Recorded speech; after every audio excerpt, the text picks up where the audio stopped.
Everybody? It's been a while, and it's Saturday night, so here we are. I just wanted to have a little bit of fun with rations tonight. I just randomly picked this because I've never had the beef stew from Canada, and I thought, why not share that experience with you guys? Because I've gotten into this habit of looking up. I'll wait for a few more people to get in here before I go on my rant about why I'm doing what I'm doing tonight, or what I'm doing, how I'm doing it, etc. Hey, Miss Marilyn,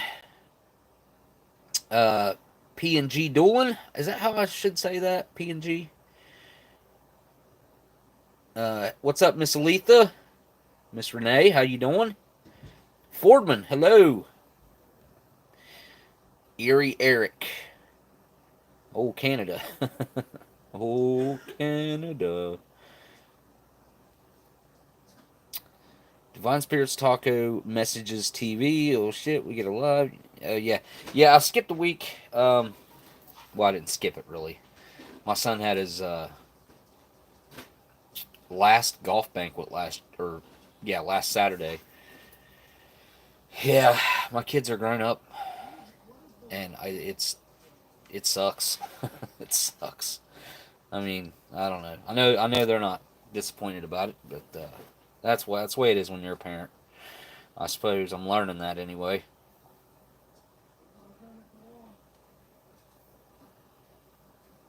Currently waiting in line for food, huh?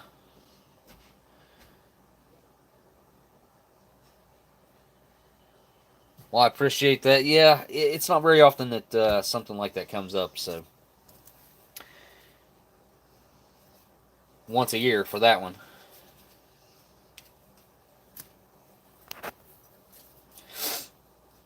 Anyways, the reason, huh? So I thought my internet was going to be a lot better tonight, but it's already dropped out the first time. So they came yesterday finally and redone everything underneath my house, redone all the cables underneath my house, and it did improve the internet. Well, which I had nothing, no internet. The phone wasn't working. We still had TV, but that was it. And I guess water had gotten in our line down on where it comes in from the pole. So he redone all that yesterday, but it blew my mind that it dropped out already. So I'm hoping that that's not a consistent thing that goes on. That could be a YouTube thing, really, because I think it's done that no matter where I've been in the United States, if I recall. Because I have live streamed all over the country. Wherever I was at on a Saturday, whenever we were filming the show, I would do a live stream, typically, not always, but typically. And yeah, it seems like it's always dropped out at least once or twice on me, if I remember right. I have to go back and look at some of the ones that I did while I was out of town, but it seems like it was that way. But the reason that I'm not going to go in a big in depth. We can discuss it in the chat, or I'll bring up some facts or whatever about the Canadian Individual Meal Pack, or IMP for short. But I remember it's been a long time since I've just picked a meal and not looked it up, or went in seeking out the information of what's inside before I open it. Typically, and I'm going to say 90% of the time before I open something, maybe even more than that, I know what's going to be in there. I know every single thing that's going to be in there. Unless there was a variable or something and they changed an item. And then that would be a surprise, right?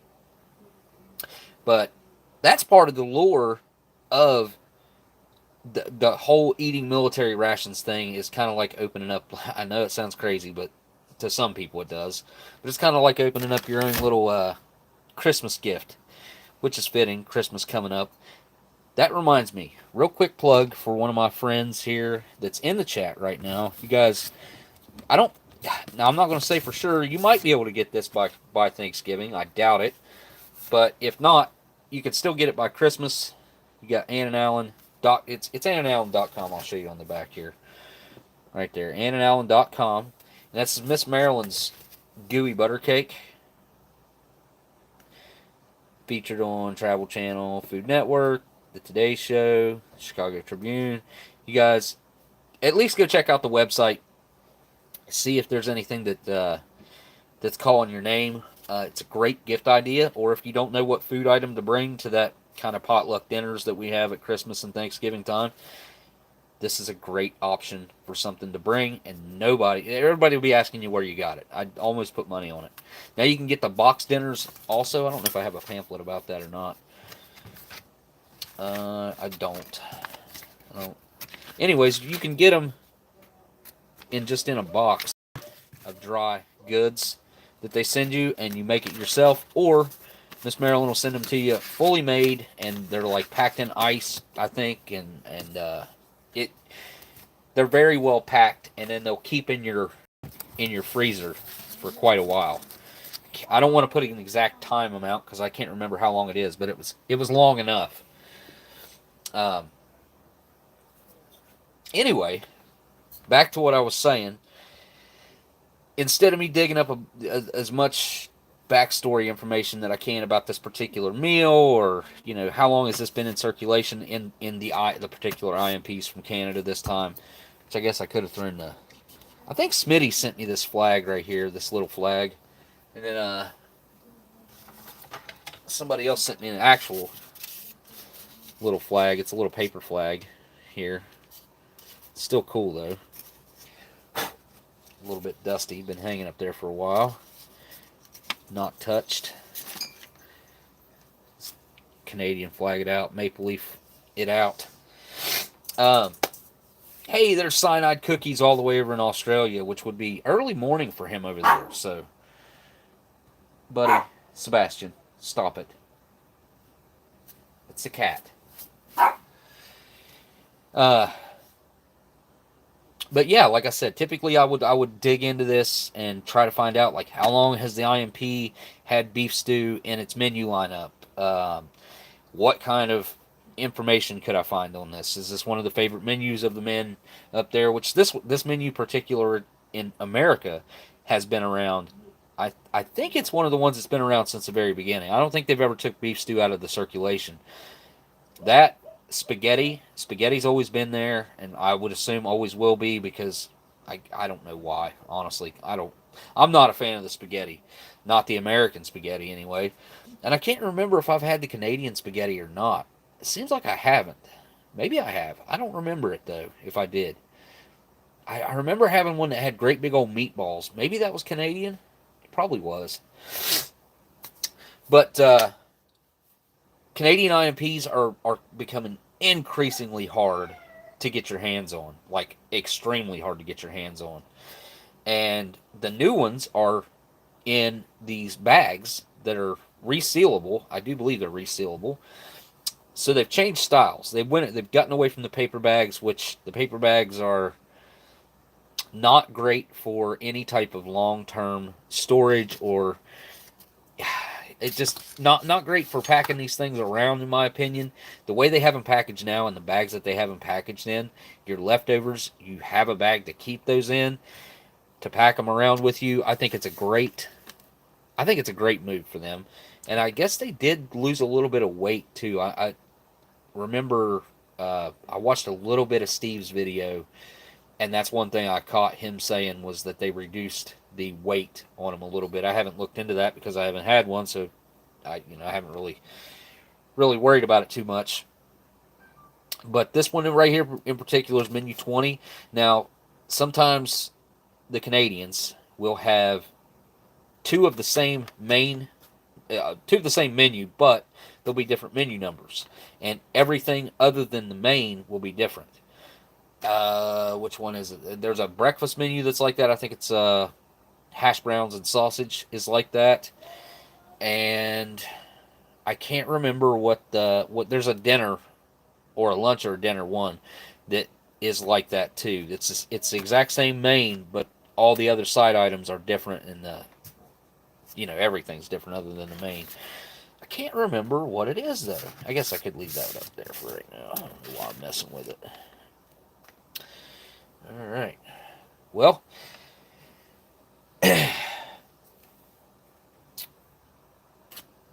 oh, hey, what's going on, Howard? How you doing, buddy? Yeah, it's been a long time since I've seen you here in the chat. Or seen you in person, for that matter. It's probably been about a year and a half. Hash browns and bacon is the only one, CT says. Really? Are you... Well, wait a minute. I'd have to double check that. You're probably... Maybe it's just the menu lineup. Whenever you get a case of IMPs, you get 2 of the sausage and hash browns, and that's what I was thinking. So only one menu is a repeat main with different sides, I guess, is what CT just said. And he would know. Him and Smitty both are entrenched in the world of Canadian IMPs. They are 2 of my resident Canadians that are what I would consider to be my buddies. B Temple, I'm probably going to leave somebody out here, but B Temple, CT, and Smitty. Oh, sorry, I got sidetracked there. Beans and wieners. That's your favorite IMP so far, really? Yeah, I'm going to say, Daniel, that there are a lot better ones out there. No doubt about it. So this imported elephant beer right here, there's no percentage on it, I don't think. And I'm guessing that this is going to be late 70s or early 80s, judging by the label. Yeah, there's no date on the bottom of it, just a 36.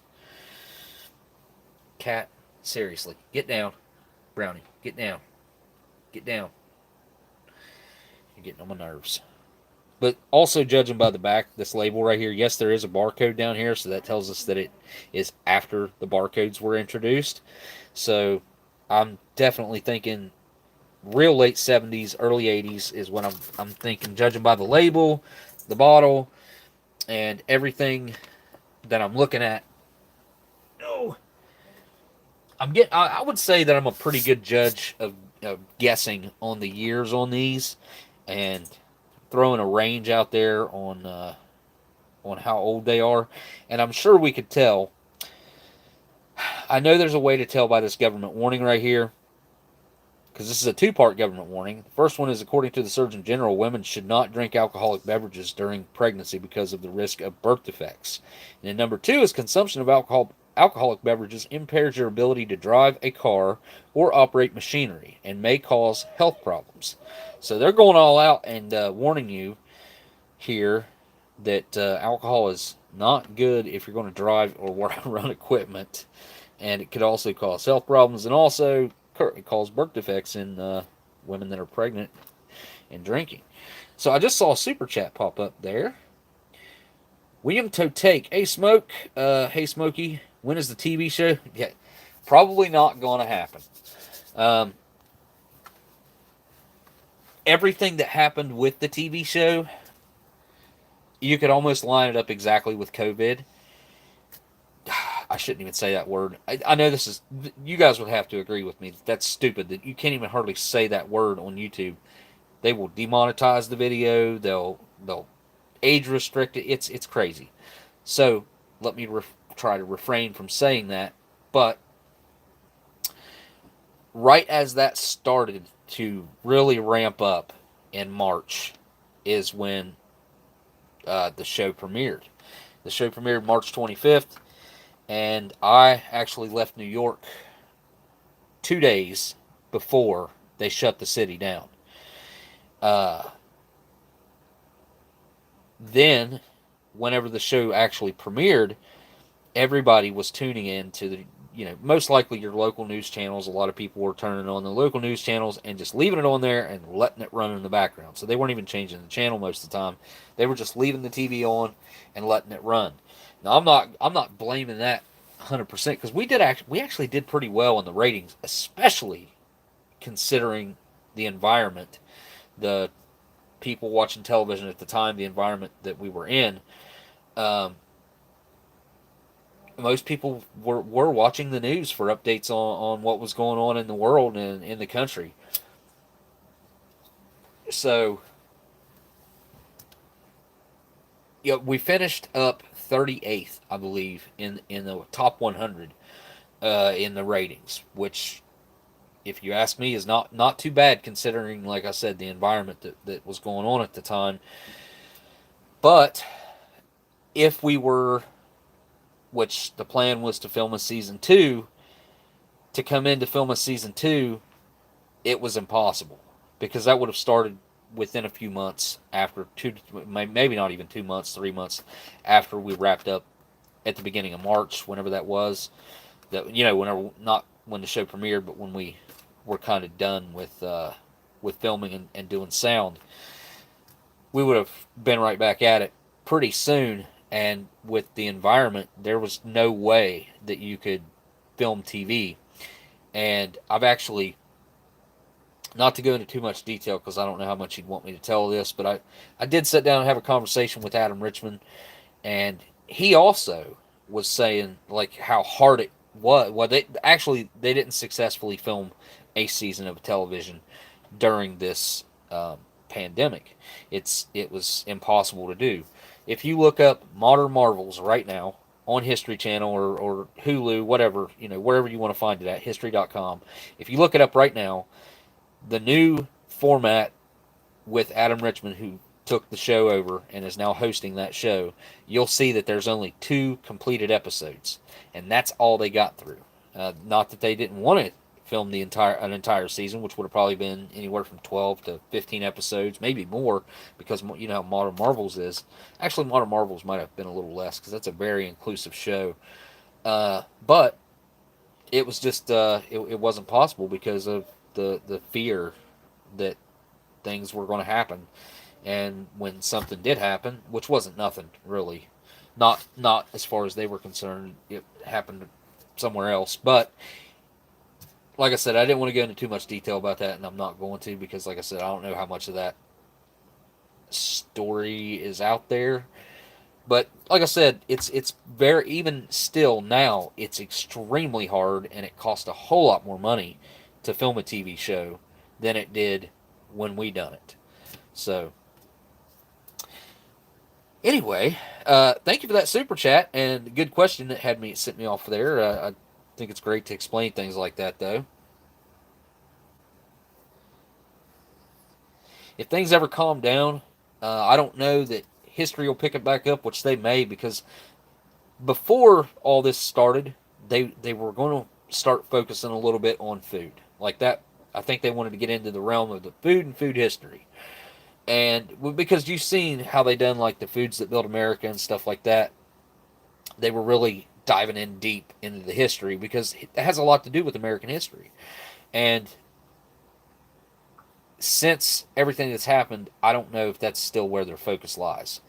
But there are food networks out there. So I've been thinking about that, the fact that our show would fit well on a food network or a food oriented channel.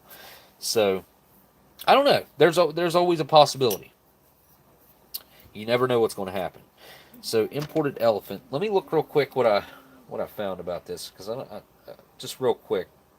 I know according to this, it's been around since 1955. So not a very old brand compared to some. I mean, there's been some that I've tried that have been around for hundreds of years. I think there was a German beer that I had that had been around since the 1600s, if I'm not mistaken. That brand in particular had been around that long. It's not really giving me anything here, so no. I can't mute this, I don't think.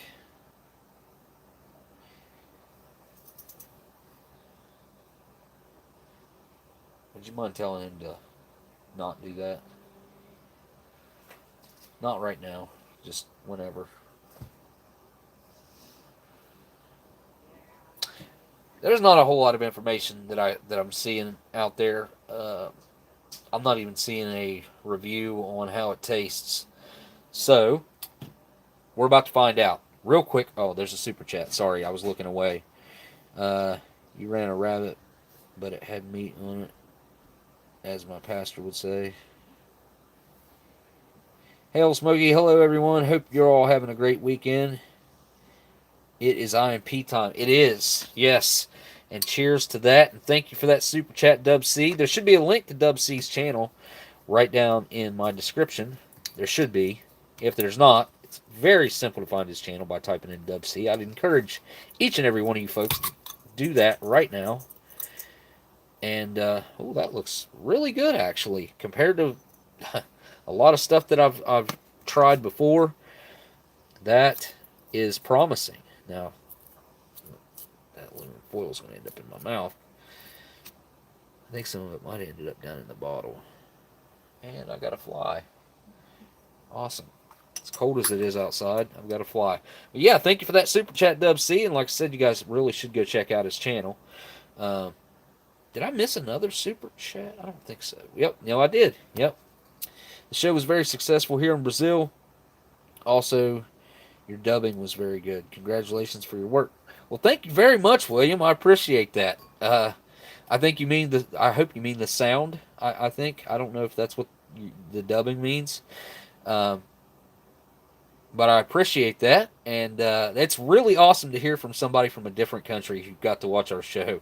That is that's one of the first comments that I've had like that from someone from a different country. I mean, I've talked to people in other countries that have seen it and watched it whenever it was on. So that's really cool, man. I appreciate that. And again, thanks for that super chat. I'll turn this around real quick with you guys. As you can see, my camera's actually really crooked, and I'm standing crooked so I can be lined up on the camera. What is that? Tell me I didn't bleach my hat somehow. Huh.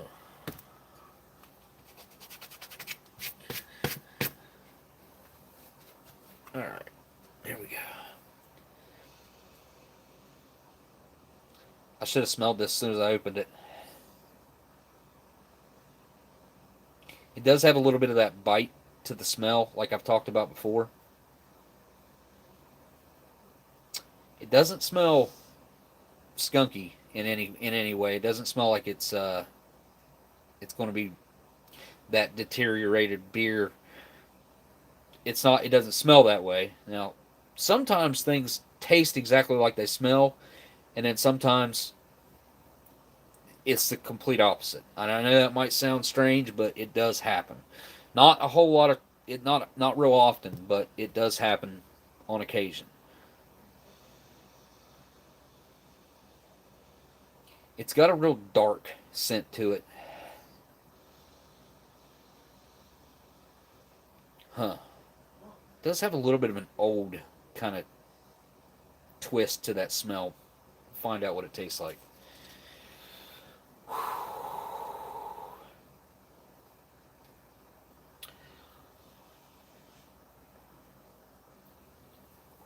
Oh. Oh. Oh. That wasn't at all what I was expecting.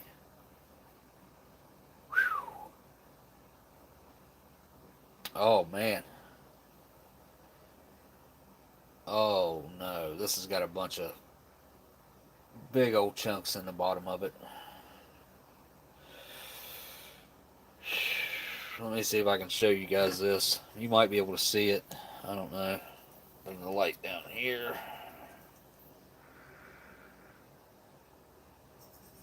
You see those chunks in the bottom?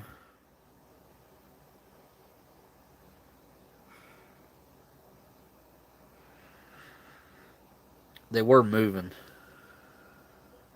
Yeah, see them? Oh boy, this is not going to be good.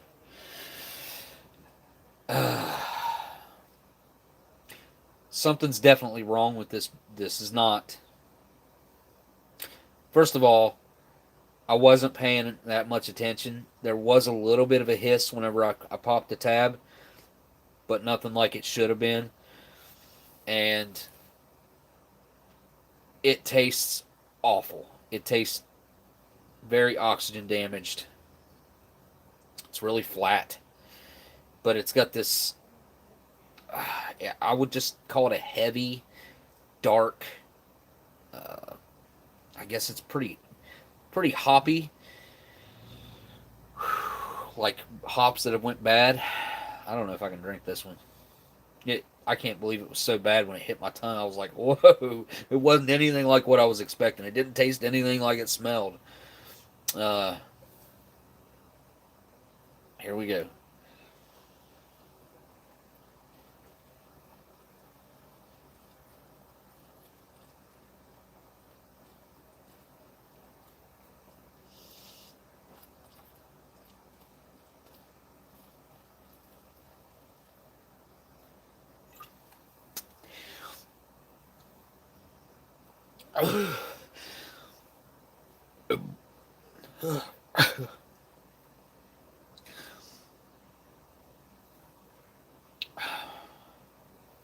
Huh.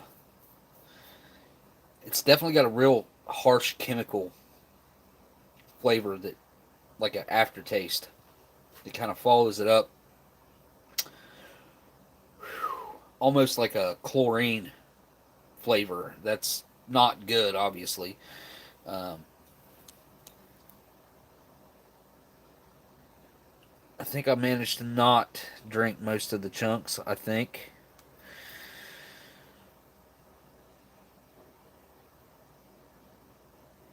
It's like all that is in there.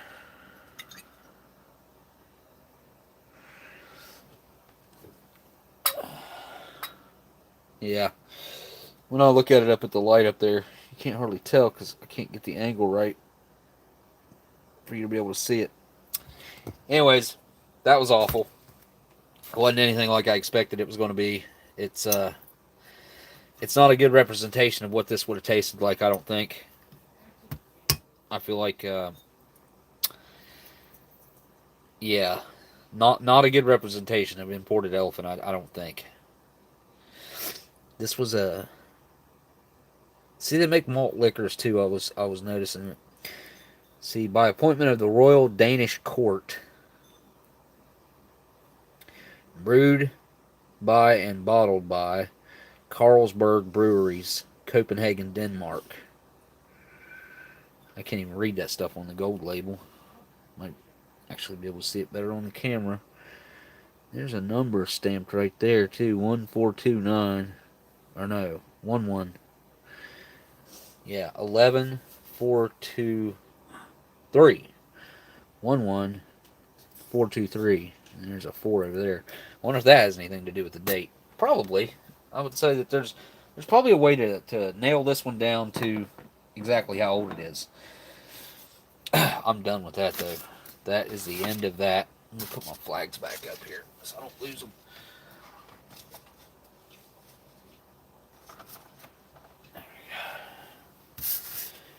All right.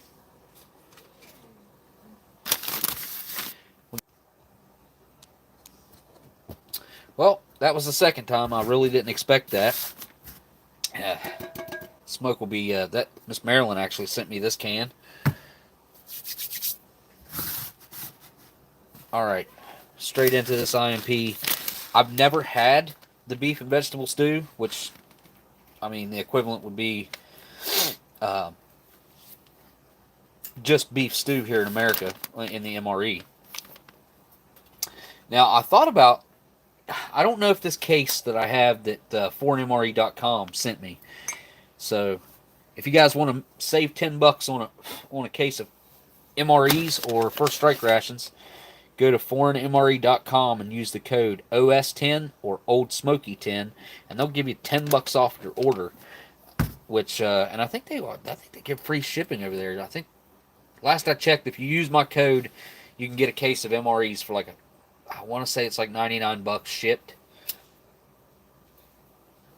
Which ain't that bad. I mean, if you break that down, it's like $8 and something per meal. That's not horrible. I've gotten MREs cheaper than that shipped, but I've gotten lucky on eBay and gotten them cheap.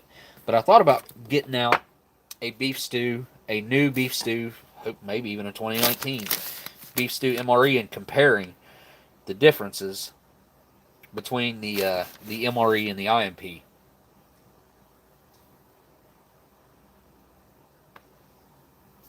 I'm going to venture to bet that the Canadian beef stew, the main, will be somewhat different than what the American one will.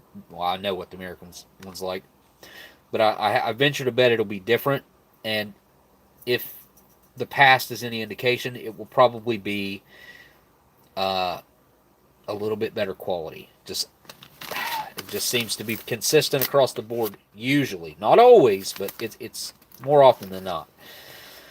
So this is how I open the paper bag IMPs. I start a little rip right here on the edge,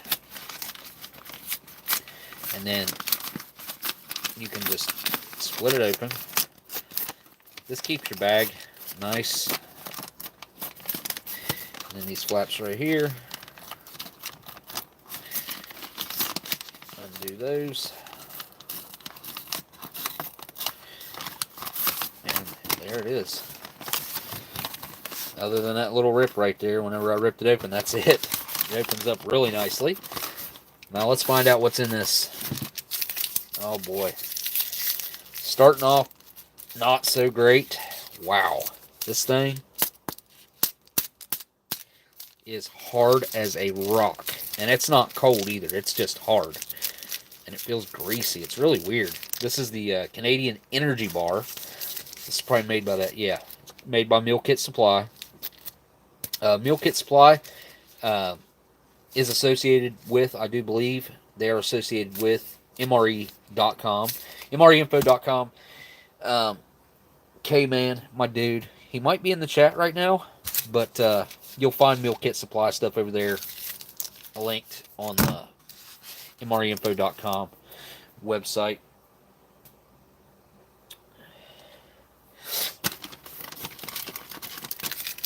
Next, we have, okay, this feels weird. Like something's either leaked or there's oils coming out of this. Something doesn't feel right. Mike, Ohio, that's not far away, bud. I mean, I'm 5 minutes. Well, I'd say I can be in Ohio in 8 minutes. Roughly. Crossing the bridge, at least.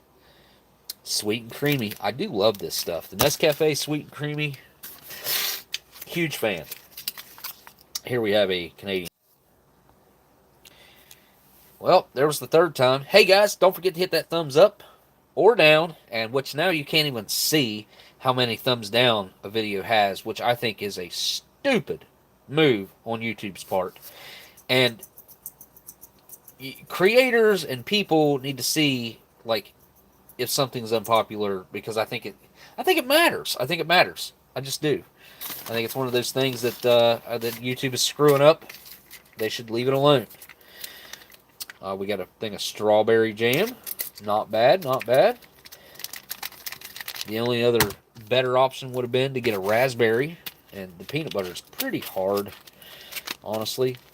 And another thing, if it wasn't for CT, I wouldn't be having this IMP here tonight. Got these things off of him a while back, years ago. Maybe, yeah, I mean, it was still 2019, I do believe.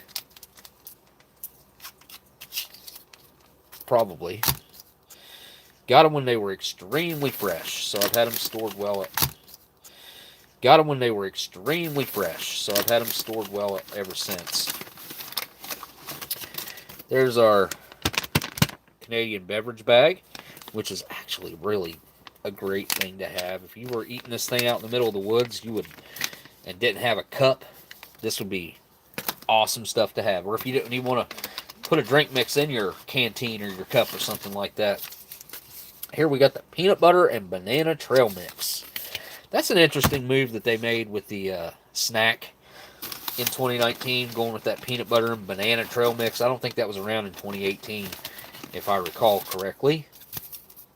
Here we've got a fruit punch. I do believe there's going to be another one of those in here somewhere. right here. So we got 2 fruit punches. Not bad.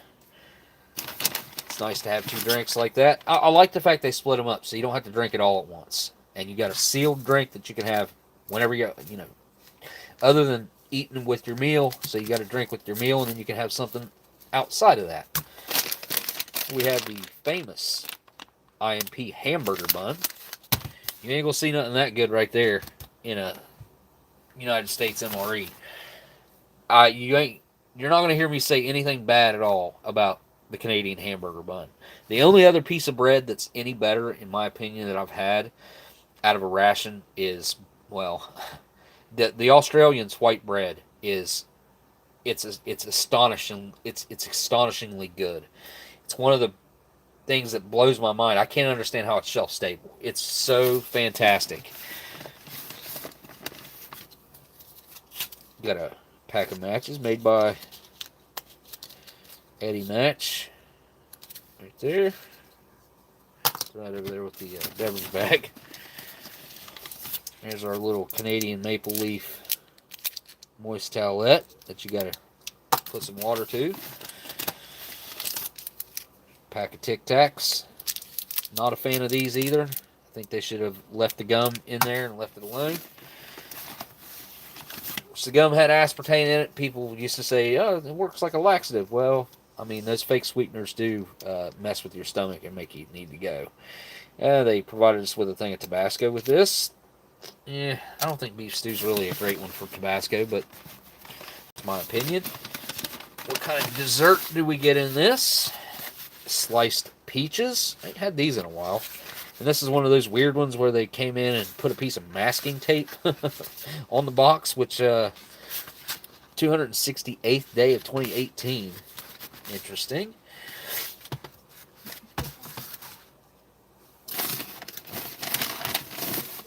We have our Canadian issued butt ration or napkin or whatever you want to use it for. Always use it for a napkin. But if you're in the field, you might need it for something else. And here is your Spork. Great addition to the 2018 lineup was the Spork. I don't even think I have one of the old ones sitting here. I do not.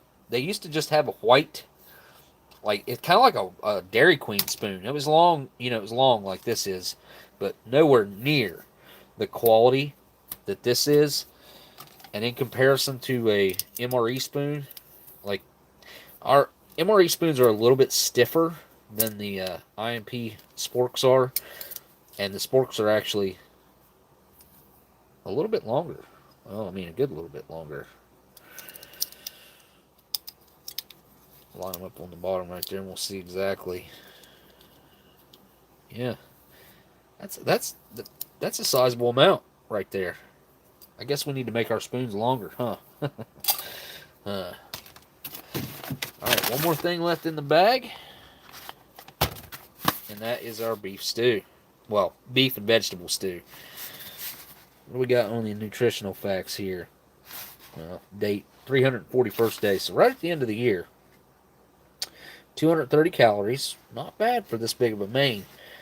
You get 55 milligrams of cholesterol. 1,230 milligrams of sodium. Gee, many Christmas. 51% of your daily value. You got 18 grams of carbs. 3 grams of sugars.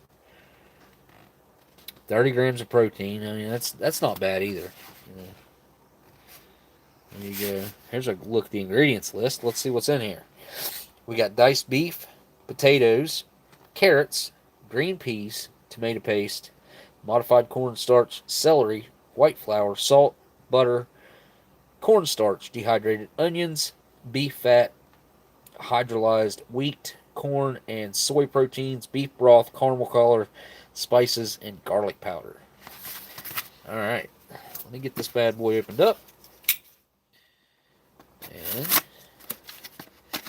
I'll throw it in some boiling water. And I'll be right back.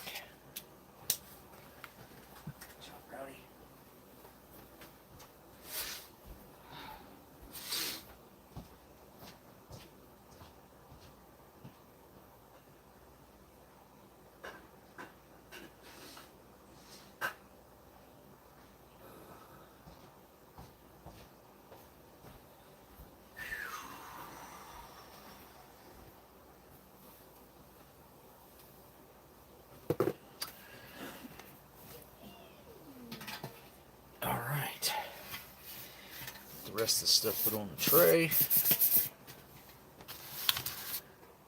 It seems like there's not, either I'm missing something or I don't know. It's like it's lacking something here. Didn't get a good candy bar in this one, or candy of any sort.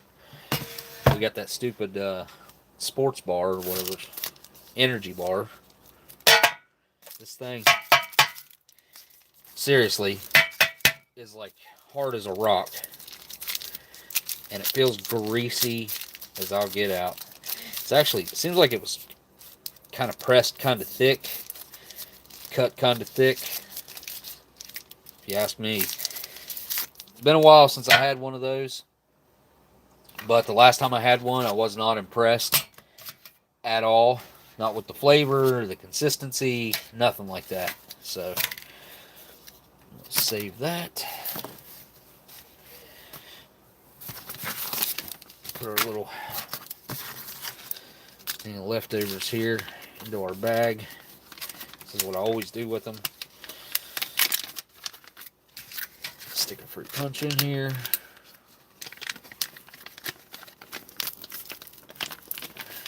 Maybe.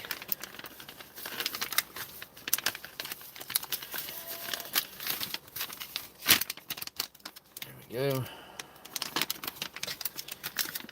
Nice towelette, Tic Tacs, and matches. I'm going to go ahead and even throw the Tabasco in there because I got plenty of little open bottles right here. We'll just do it that way. Get down, Brownie. Here. There. Now you got a place to sit. Here, let me flip the box over for you.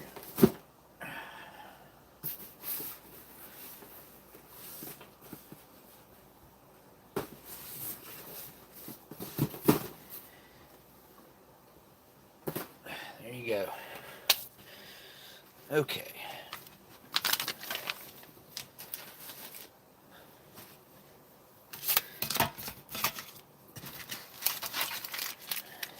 Peanut butter and jelly. Which that's not going to take up a spot, but anyway, I guess it will. Do it that way. And we got our peaches here. Alright. Hey, looks like B Temple might be here. Saw some bad stuff on eating history. Gag material. Yeah, well, you know, there's so much stuff that didn't get used. There's 2 full episodes that we filmed that they didn't have time to edit because everybody from the editing bay had to be sent home because they shut New York down, and they couldn't finish editing the show fully because there was only a few people, I guess, that had the equipment to actually work from home and continue editing on the show. Yeah, I would love to have some of that material that we had filmed. Some really good stuff that History Channel possesses that didn't get edited and aired. Is our fruit punch? You know what? I don't think I've ever tried one of the fruit punches dry. Maybe I have, but I don't think I have. Powder's almost the same exact color as my palm.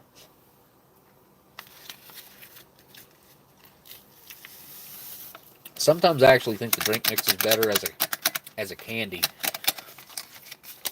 than it is as a drink. Alright, 250 milliliters, exactly half a bottle of water.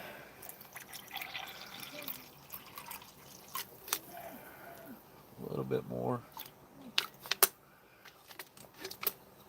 I'm sure that's not exactly half. Close enough. Call that good.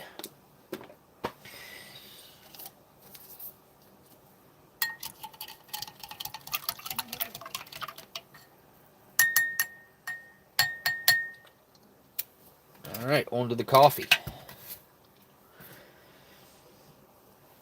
since I mentioned foreignmre.com, I'm going to go ahead and use their mug instead of my Bob Ross mug this time. And I may even pull out the beef stew MRE. I don't know if it's in that case though. I don't even know if that's case A or B. I think memory served me. I think beef stew is in case A, but I could be wrong about that. Cannot remember. And I think those MREs are 2019s that foreignmre.com sent me. I'd have to check the case. I got it sitting right here so I can check it easy. And if I decide to get into looking through that MRE, it won't be hard to pull it. I don't know how long ago I put that beef stew in boiling water. Nescafe Sweet and Creamy.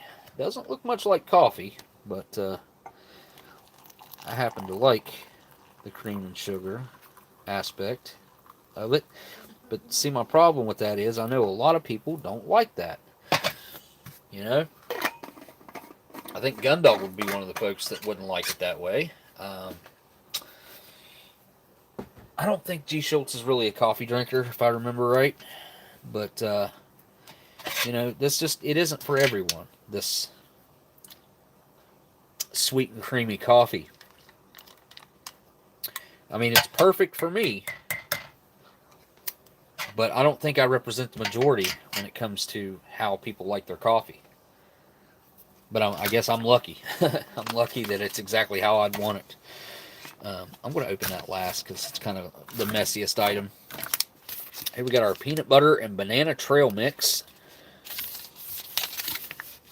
250 calories in this. I think there's more calories in this than there is the main, if I'm not mistaken. I think the main only had 230 calories. Tell you real quick. Yep, there's more calories in this than's contained in the main. Nice and vacuum packed. Look at that. All kinds of banana chips. Looks like we got Reese's Pieces and those huge chunks of coconut, which I still don't understand why they did that. You know what? I'm going to put it over here.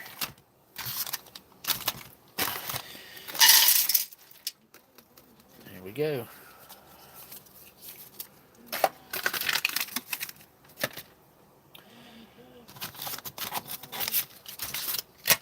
I need both of those up.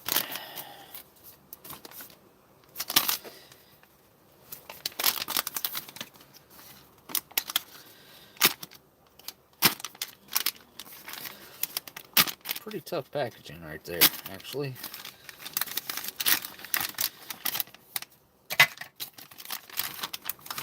There's our little desiccant pack in there. Yes, the bun has been smushed a little bit. A lot. A little bit of a lot. But looking pretty good, I must say. Take a look at this energy bar. Like I said, it feels weird. I'm not saying for sure that it is, but it feels that way.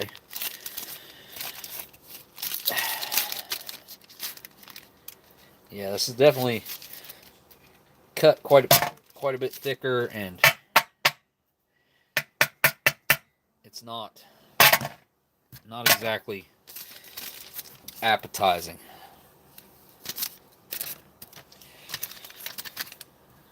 I don't need that. I need the peanut butter. As soon as I get done kneading this peanut butter,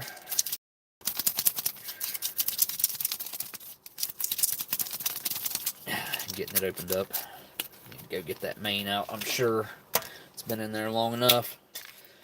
I don't want the beef stew to taste like metal. If you leave it in too long, it'll definitely take on that metal flavor. Go. As Gundog would say, the smaller the hole, the more control you have on your peanut butters, jams, Tabasco, whatever little retort you're talking about. All right, I'll be right back.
unless they're 2 for $3. All right, this thing was ready to explode, and it still hasn't even went down all the way. It's still kind of puffy. It's the worst I've ever seen one. Like, it looked like a helium balloon, you know, like at Valentine's and stuff like that. That's what this looked like. It was unreal. You know, they do swell up a lot of times when you put them in boiling water like that. Don't get me wrong. I've seen it a lot, not every time. But this one went above and beyond my expectations of how far that they could actually swell up. This thing was right on the edge of popping, if I was to guess. I would say the seams started to at least separate a little bit. Unreal. All right.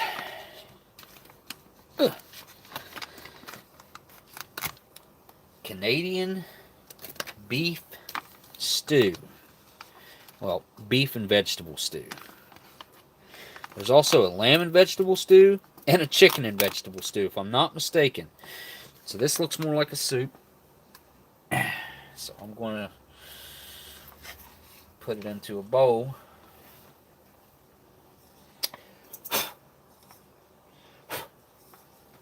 Which I think makes more sense. There's a good look inside.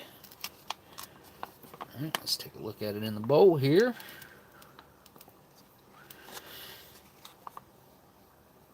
Looks like a lot of beef. That's a good thing to be seeing. What's that? Was the first or second ingredient was beef. I think what was the order? I think potatoes was next. Well, water, then diced beef, potatoes. So most, the biggest ingredient is water. The second ingredient is diced beef, and the third most abundant is potatoes, and then carrots, and then green peas. So we should see a lot of beef, potatoes, and carrots, and a few green peas, and the celery and stuff like that.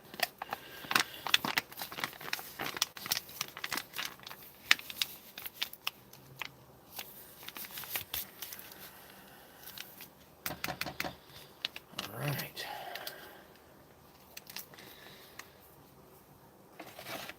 There we go. I think I got everything out. Oh, no, I didn't. Still got the peaches to deal with here.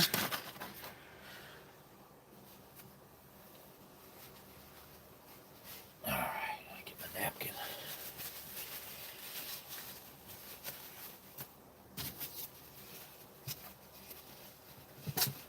Oh, shit. Come on.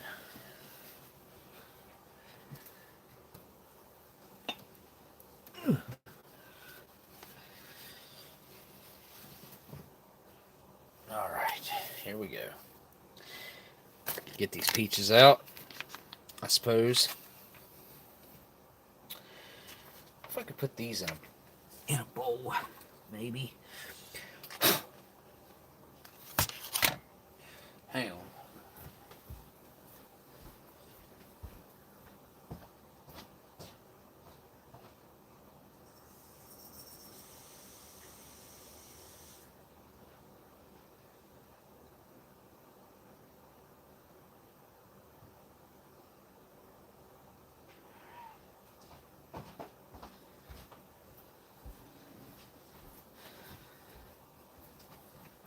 All right, well, I don't know if it's going to fit in this or not, but we're going to try.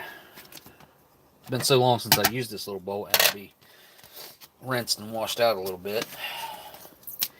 It never fails. Every time I open one of these fruits, whether it be pears or peaches or whatever, it sprays the stupid juice out.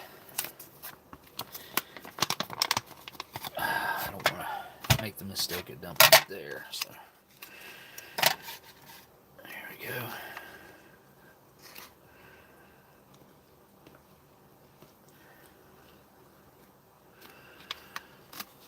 There we go. It barely fit.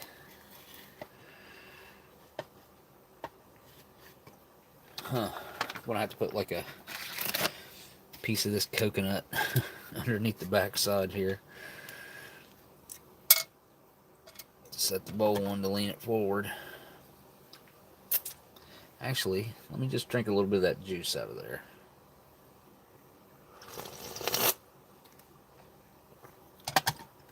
There we go. That should take care of that issue.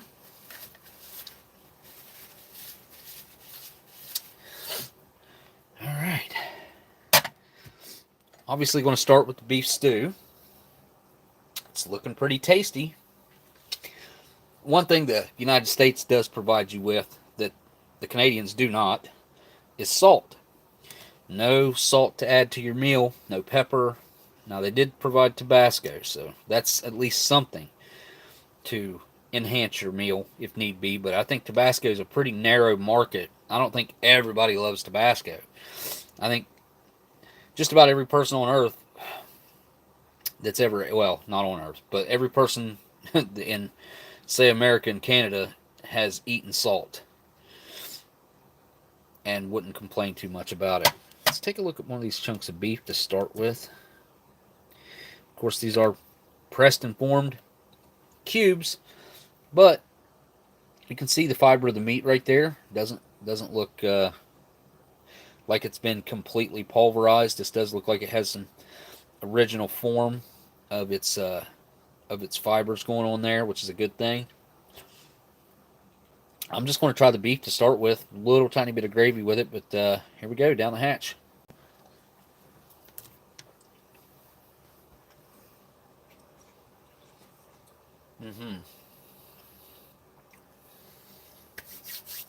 Man, that's actually great. That tastes like a piece of steak. Really good. Maybe a piece of pot roast. So a lot of people would maybe not like this as much, but it's a little bit on the dry side and has a lot of chew to it. I don't mind that. It's one of the things, I don't know, I guess I differ from more than half of the people because I like that in a dish like this. I like for my meat to have a good substantial chew to it. You know, it's not extremely dry, but it's dry. It is on the dry side, I would have to say. But that's not a bad looking piece of meat right there. Really tasty. The gravy, it's got a really nice hearty taste to it. It's kind of exactly what you would think about with like a, like a soup like this. Kind of a brown gravy, thinned out type of flavor. It's I don't know, it's really good in my opinion. I like it. I would have to say that my prediction was correct. Judging by just the meat that I've tried, the quality on this is a lot better than the last beef stew that I had. The last beef stew that I had, now I've only judged this on one piece of meat so far, but the last American beef stew that I had was like that way over processed beef it doesn't even resemble having the fibers, the muscle fiber that it should have, you know what I mean? The way it should tear apart, the way the fiber should look whenever you cut that piece of meat open. Didn't have any of that going on. It was just that like blob of pressed meat substance, which I'm the opposite of a fan of. I don't hate it, but I really don't like it. I'll eat it, but it's not on my list of things that I would pick. I think I got a pea in there. Anyway, I think there's one hiding underneath there. Get a little bit of a bite of everything there and kind of get the feel on what's going on with the whole meal.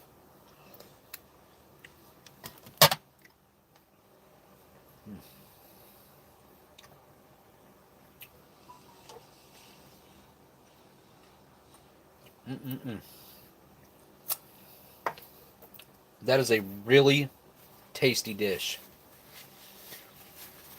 I wish I had another one of these. I always find myself saying that. Not always, but most of the time. With these IMPs. Every time I try a new one, like this, I've never had the beef stew before. I love it. I think this is a great, fantastic meal. Who made this main, by the way?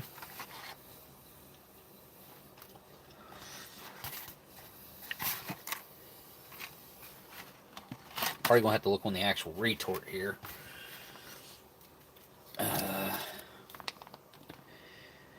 made, I guess it's made by Baxter's.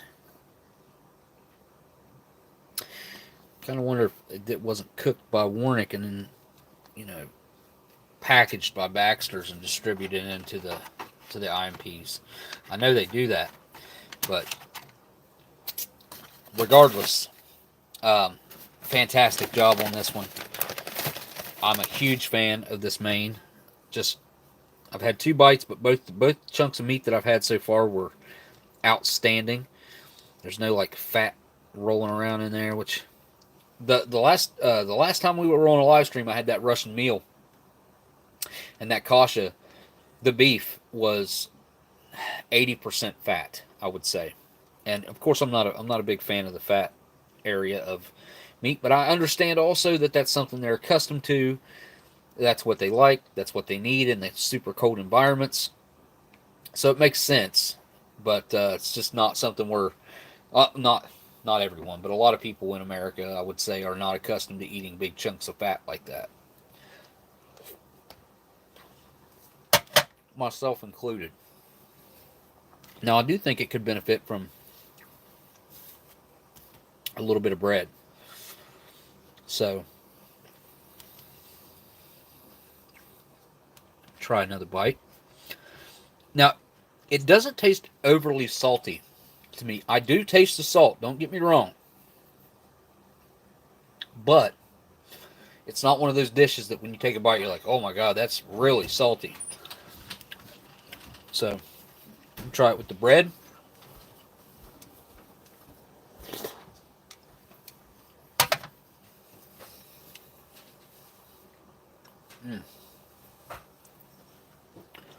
On a really cold night like it has been, wintertime, this is an extremely awesome comfort food. Kind of like chili is for me too. But this is just really savory. All the flavors work really well together. The beef is, in my opinion, well cooked. The carrots are really nice. The potatoes still have a really nice texture to them. They got a really nice bite to them.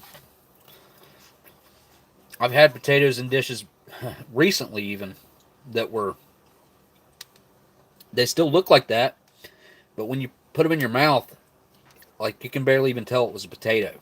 I mean, it turns to mush, but not just regular, like a dusty mush.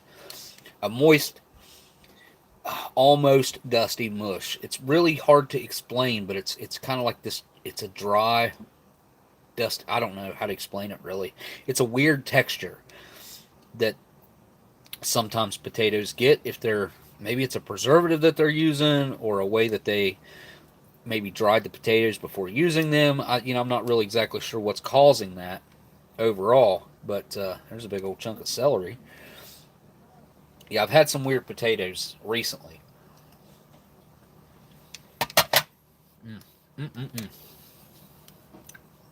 And the bread really brings it home to being like a full meal. Meat, potatoes, and bread.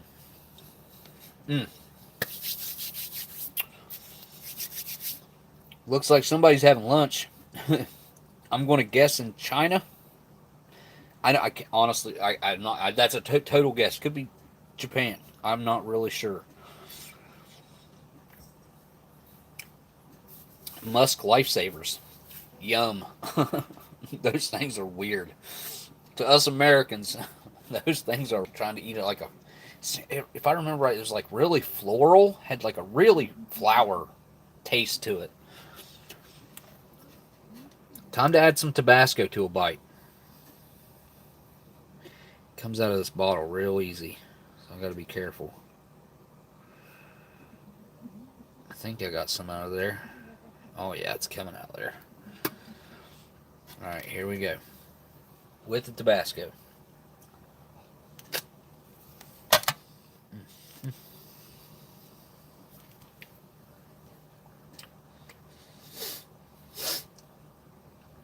Well, that opened my sinuses right up. Something weird's been going on with me.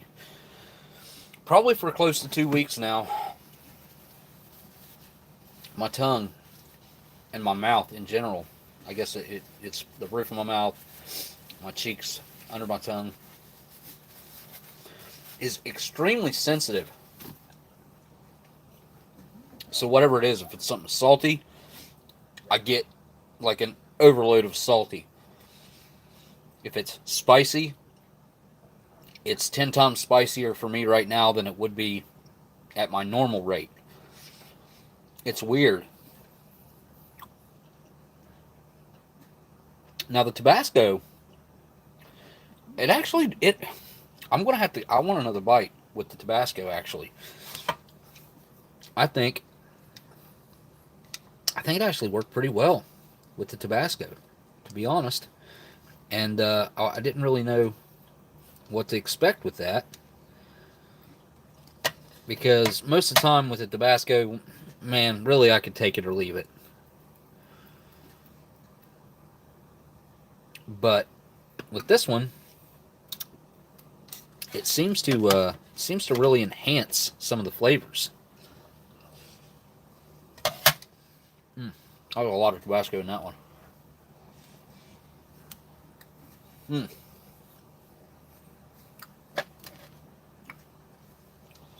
Yeah, I like that. The Tabasco is great. It's great on its own.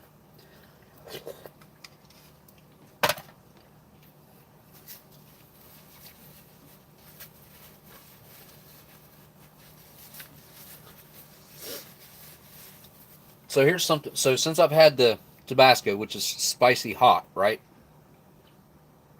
And it's got my mouth, burning from the heat of the spice.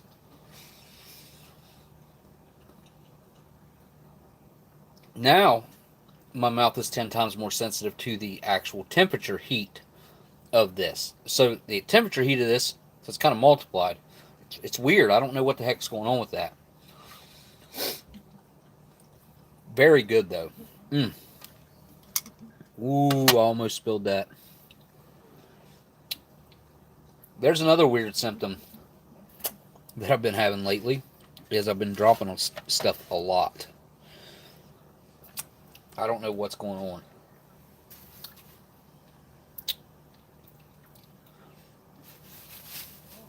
I did mention it to my doctor when I seen him last time.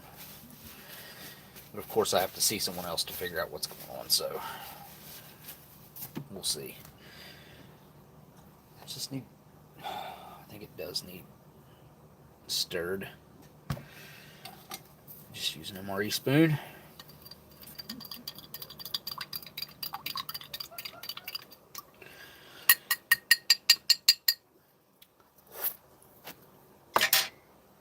Wash it down with a little bit of this fruit punch.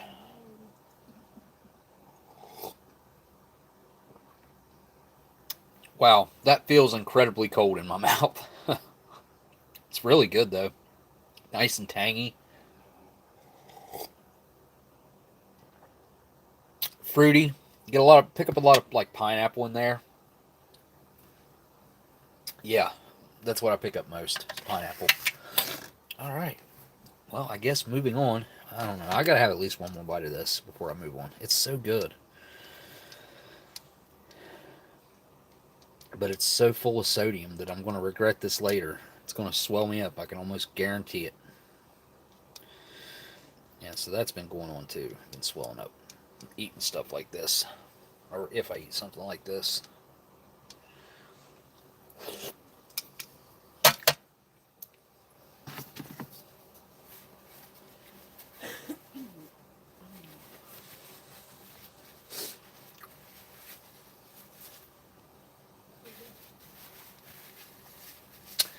B Temple, I think you're right, buddy. I think it does have something to do with the with COVID when I had that. over a year ago. Well, way over a year ago, year and a half ago. It's weird because I do believe and I do feel like I've had symptoms that have came and gone throughout the whole time. Sometimes the same ones come and go, or maybe they don't really go. It's just I don't recognize them as much as some other times they're worse. I don't know. It's weird. I hope it hasn't done extremely horrible damage to me long term. I really hope that's not the case, but I don't know. I really don't know.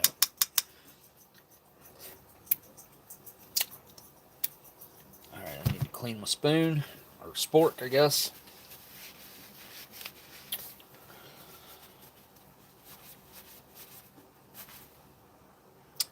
Some friends here are some of those long haulers dealing with this crap. Oh yeah, I was one of those. Kaylin, I had it for at least 3 months. I mean, you can go back and watch my live streams from back then, and from March to I think it was like July. I think July is whenever I started having the issues with not being able to breathe, and I couldn't take a deep breath for like it seemed like it was about a month. Now I'm just rough guessing about time frames, but overall I had it stretched out over 3 months. It seems like. They never had any treatment for it back then. Now they have some really great treatment, and it's not easy to get the treatment, though, is the problem. They want to call you names and call you crazy if you ask for treatment.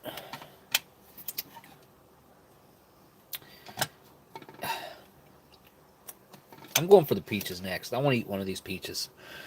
I don't know why. I just do. Look at that thing.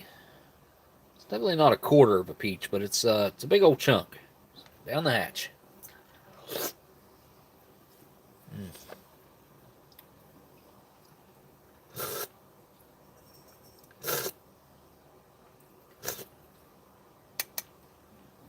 Get some of that syrup off there so it won't spill.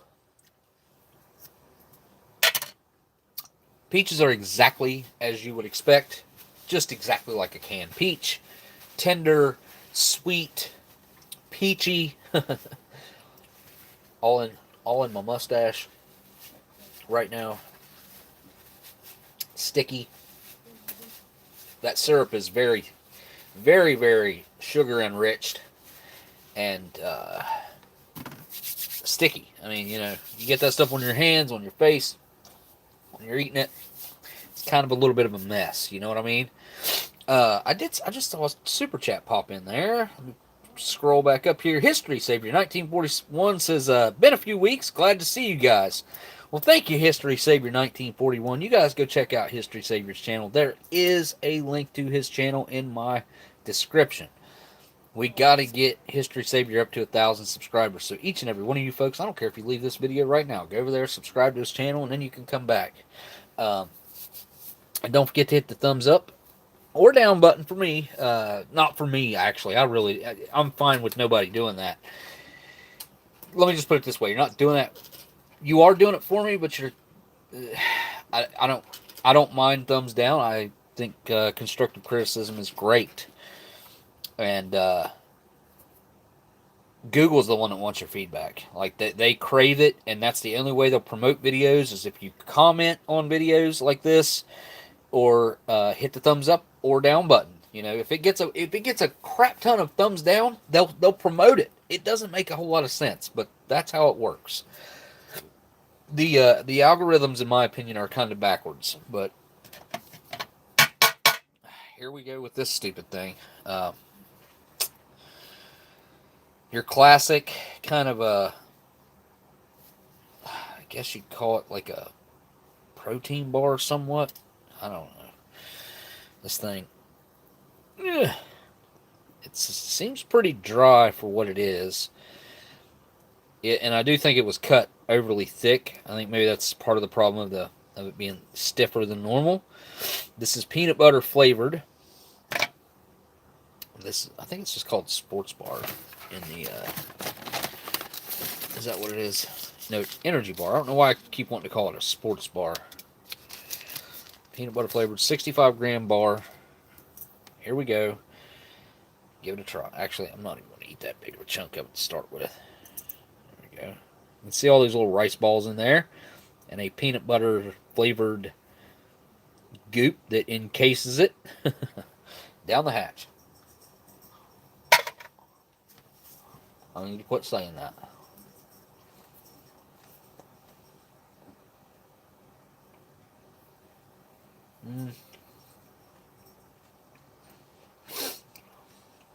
It's not as bad as I expected.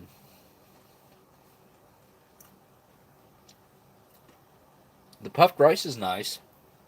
Gives it a really nice crunchy texture. Every time you bite through one of those puffed pieces of rice, it, you know, has a nice pop to it. The peanut butter flavor is where I get into the issue. I think they at some point it's not very peanut buttery to me. Yeah. I mean,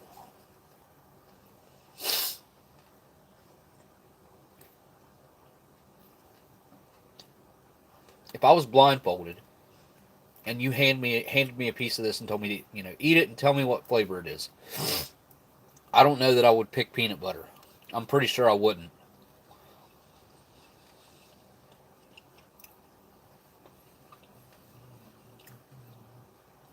It's pretty bland.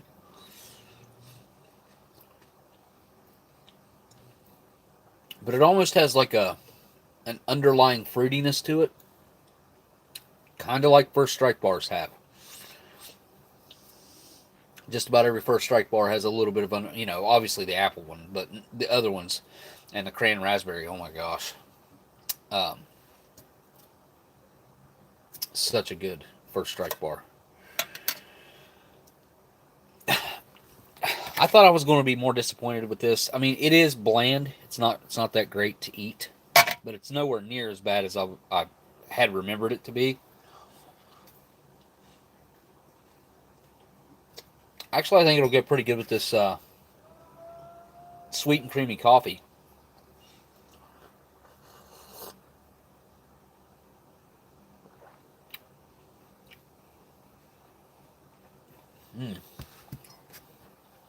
Yeah, you know what? That's actually really good. I'm going to use this spoon.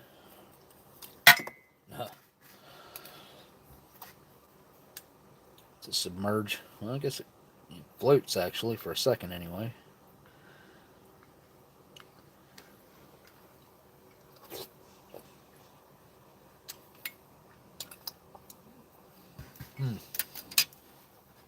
See, the coffee, the coffee flavor actually gives it a really nice balance. This has a level of bitterness to it.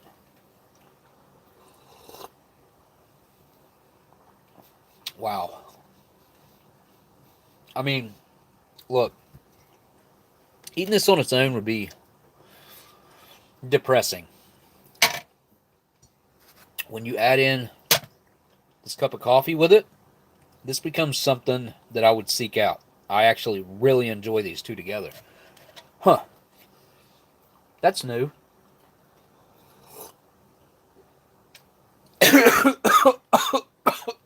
Down the road.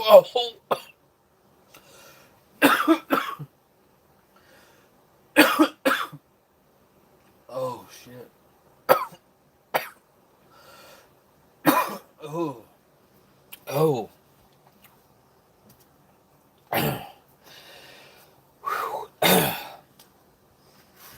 What? I don't know where I was at, what I was saying, what I was doing. Oh, yeah, quite surprised at how well these mix together, and how, like, this is a snack that I would actually want to have again. Like, I'll be looking to have this again together. Looks like I got another super chat. It says everything goes better with coffee. Dan, or cyanide cookies from over in Australia. I don't know if I would agree with that, but I know a lot of people do have that opinion. Um, when I was working 12 hours a day, I did drink a lot of coffee. And I super duper appreciate that super chat over there from over there in Australia, Dan. I appreciate you, man. Hope you're staying safe over there. And I know there's he works in the first, I guess you would call it a first responder field. So, and Smitty just came in with a super chat. Everything goes better with coffee except lungs. So, yeah, okay, good point. Good point. Um, yeah, I almost filled up a lung with some coffee there. It went straight down the wrong hole, right down the old windpipe. And you know, after that happens, I got that like weird feeling in my chest right now. It goes away pretty quickly, but it's still there right now.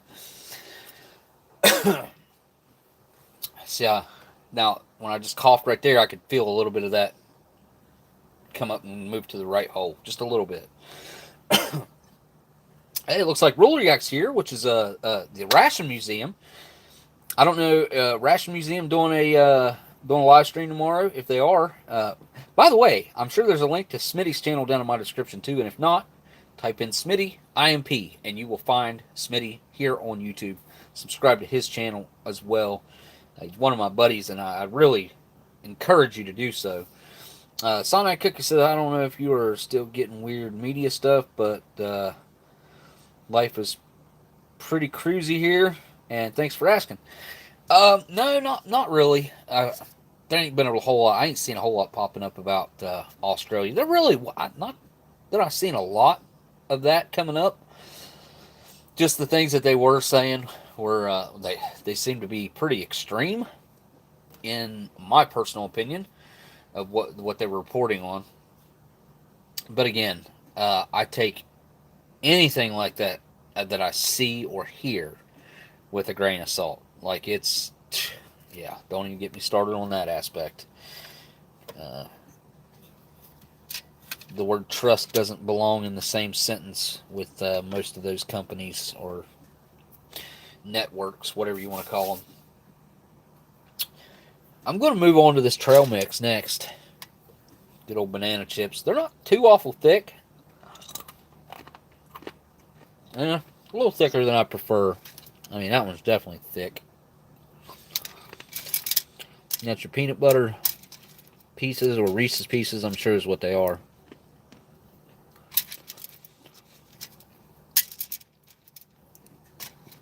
Yellow, brown, and orange. I think are the only three colors.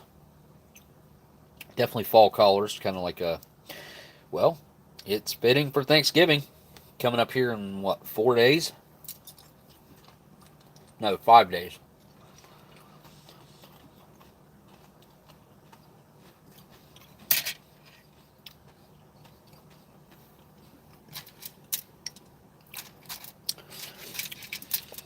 I'll tell you a weird thing I was thinking about yesterday was how, like, I feel sorry for people that are named Karen.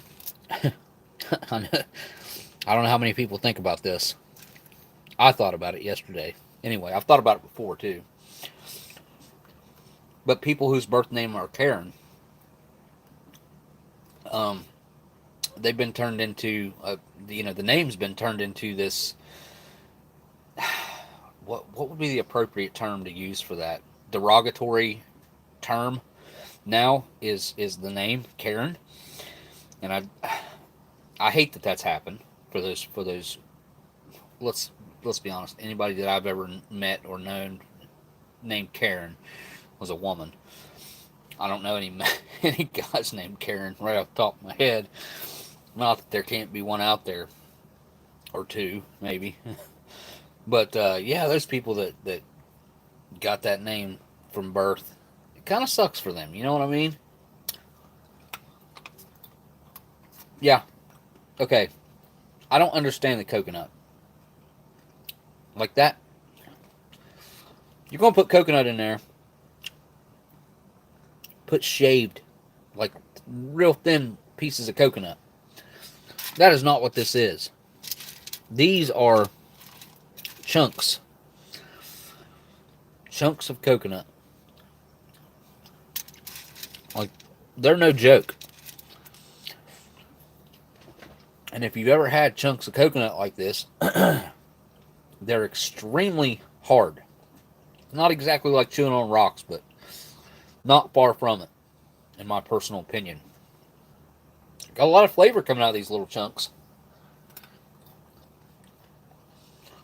But, man, it just makes it difficult to eat. This is one of the harder food items to eat that comes in an IMP, in my opinion, because of that coconut.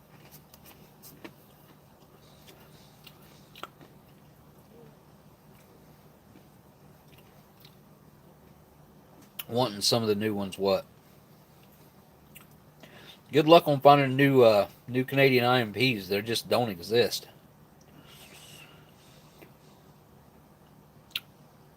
Is Canada Rations making it into the U.S. through customs okay? History Savior asked. No History Savior, even though some of the mains have USDA certifications on them. Wow. How about that? What a joke. What a joke they've made that into. They literally make the food here. Yeah, what I was saying was, they literally cook the mains here in America, a lot of them. Ship them up to Canada, cooked, and then they package them in the retorts and seal them.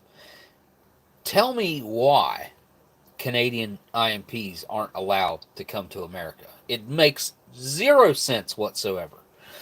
Just like Smitty just said, some of the mains even have USDA stamps on them. That in itself should negate any border issues that there could possibly arise. But if you got a USDA stamp, like, that's the whole point of that stamp, is saying that it's safe to consume by Americans, or they, checked it and said that it's safe.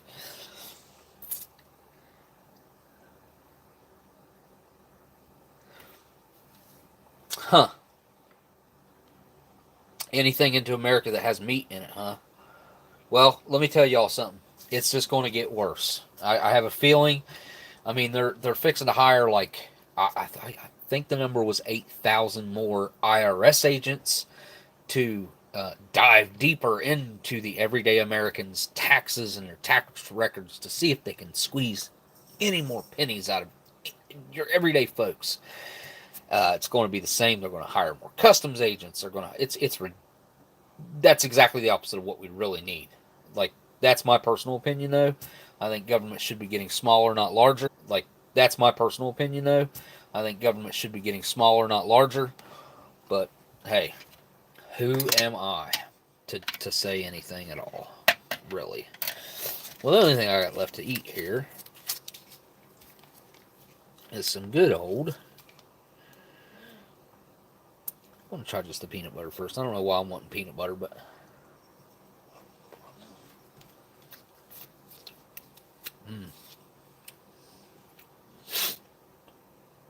that bite made me think of chili, because I used to always eat like a peanut butter sandwich with chili, and this bread is so normal that you could give this to an everyday person, an everyday civilian that's never had a military ration before, wouldn't know what they were really looking at.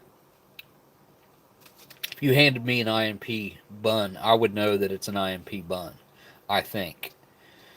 But I think I could also be fooled.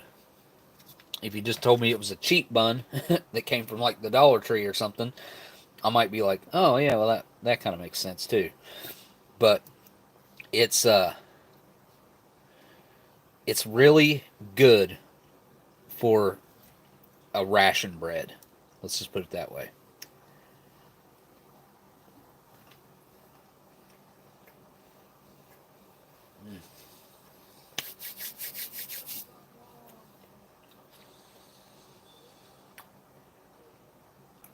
Yeah, like drugs, stuff like that. I agree, Kaylin. there's plenty of other things that should be way higher up on their list other than food that's been cooked for militaries, been stamped with approval to be fed to militaries, no matter where at in the world. If that country's going to feed it to their military, you can 99.99999% guarantee it's going to be safe to consume. You know? Of course, the peanut butter and jelly is probably going to go good with the coffee.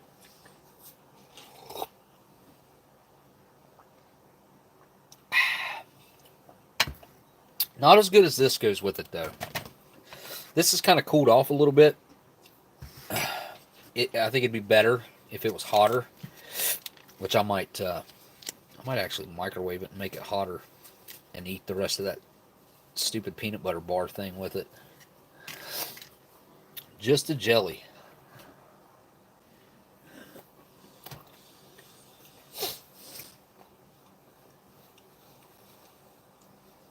Now, I don't know if I'm right about this, but this strawberry jam tastes better than the American strawberry jam. It could be in my head. I mean, it's packaged in Stone Mountain, Georgia by Thermopack. It's probably the exact same strawberry jam that's in the U.S. military MREs, but like, look at the consistency of that. It's not runny. It looks exactly like it should. You can see the seeds in it, and the flavor's really intense.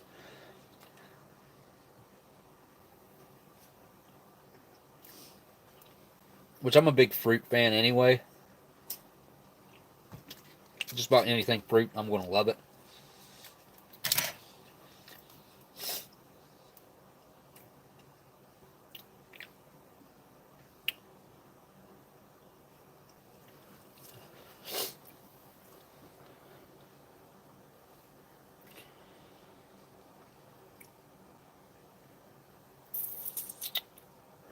I don't think I understand. I probably missed something you were talking about, Firm Bark, but I just looked down to read it. Big deal. If the border is open, if your vehicle can only make 10 to 40 kilometer trips on even numbered days.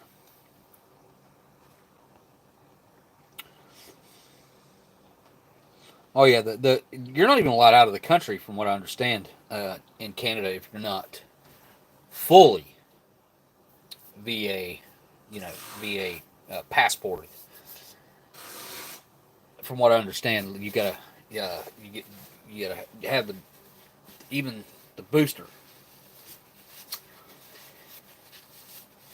and they've revoked travel privileges for anybody who only has two of the certain types. I guess I don't know. You know what I'm trying to say. Not getting too deep into that, but I think it's crazy. Can't even leave Canada now. Can't leave the country. I'm not saying I fully 100% believe that. I just heard that yesterday.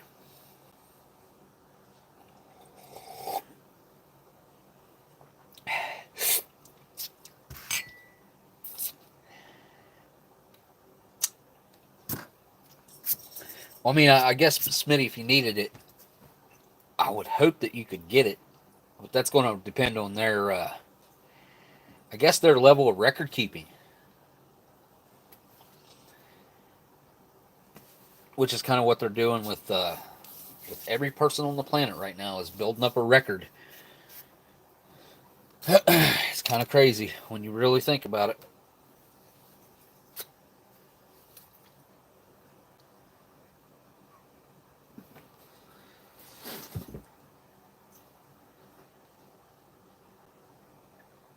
Oh yeah, the guys playing hockey. I'm sure it's tough on. Yeah, well, impossible for them.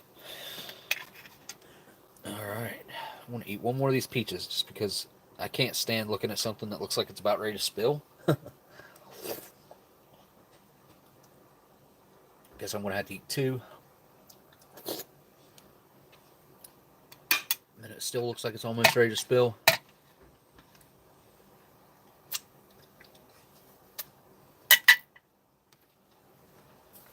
I will be finishing this meal with the quickness that I'm gonna have to heat up. Look, it's kind of getting weird, sitting there like separating.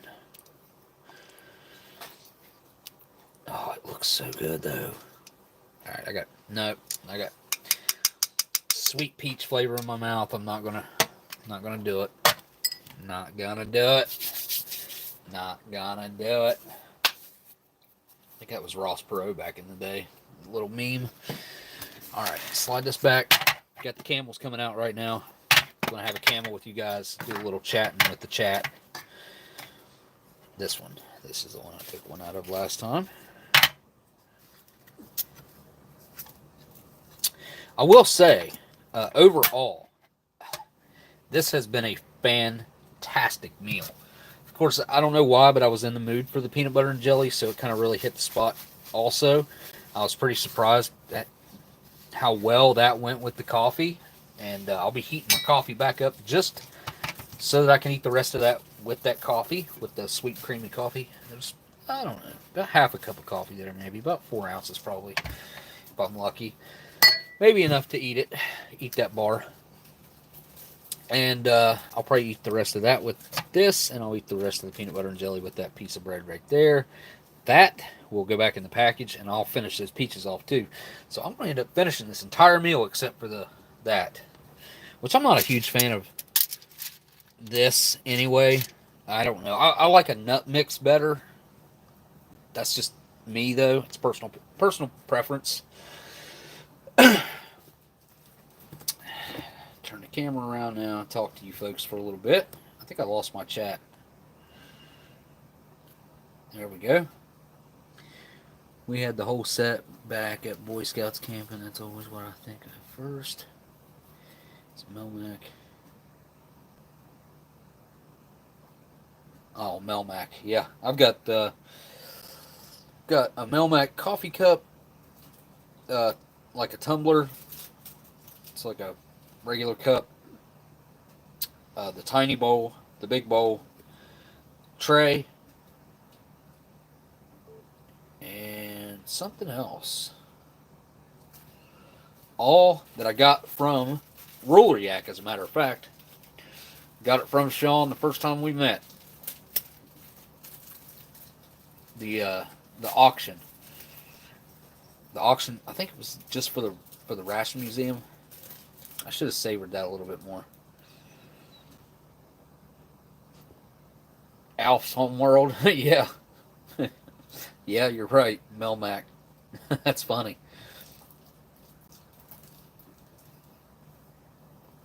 Sounds like a SpongeBob villain. That was Alf's home planet, though. I remember. I was a big Alf fan. I actually had I think there was only 3 seasons, if I'm not mistaken. Or it might have been 4. Because I have the DVD sets, and I think it's season 1 and 2. It may be the other one is 3 and 4, but I think it was just season 1 and 2 were on a set together, and then season 3 was on a set. And I watched that show so much as a kid, and I had this Alf that was about, I don't know, it's probably 2 foot tall. It's pretty good size. Great big thing. And that stuffed animal caused me issues back when I was a little kid. Something I'll never forget, and I still remember to today. So I'm sure I don't remember it accurately, but what I do remember of it. And there looks like a link to tomorrow's live stream that Roller Yak or Ration Museum will be having. I encourage each and every person who might happen to see this live stream to go over and hang out in the Ration Museum live streams. I've actually missed them the last 2 weeks in a row, I do believe. No excuses. I missed them. Oh, there's 4 seasons. I think they're actually set within arm's reach.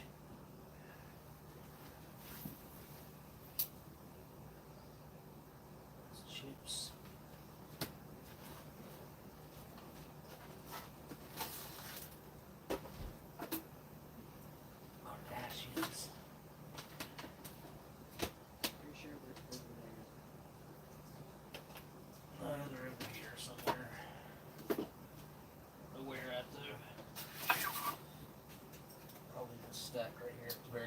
Yep, right there. I'll be damned.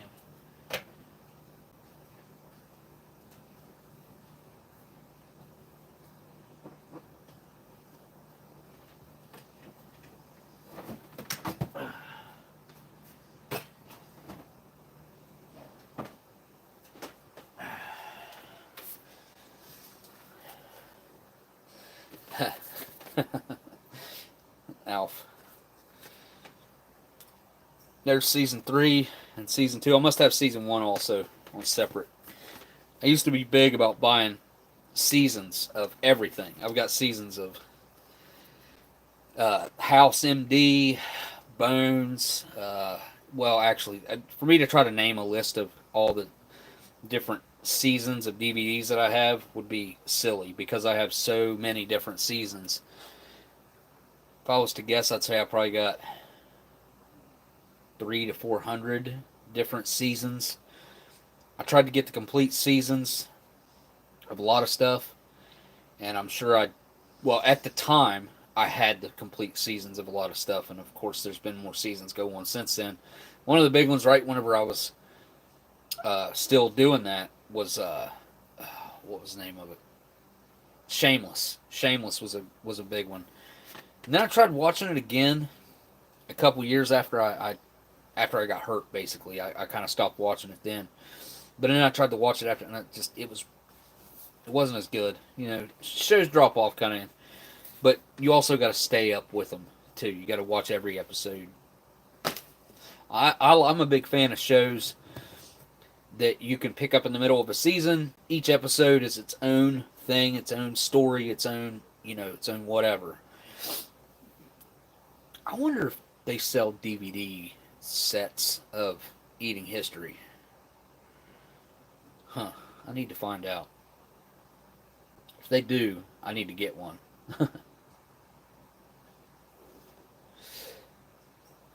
How were the space potatoes on the show? Okay. Interesting. There's a pretty interesting story with that one. In my personal opinion, this is one of my favorite items because we believe that those were actually flown because of the markings that were on it.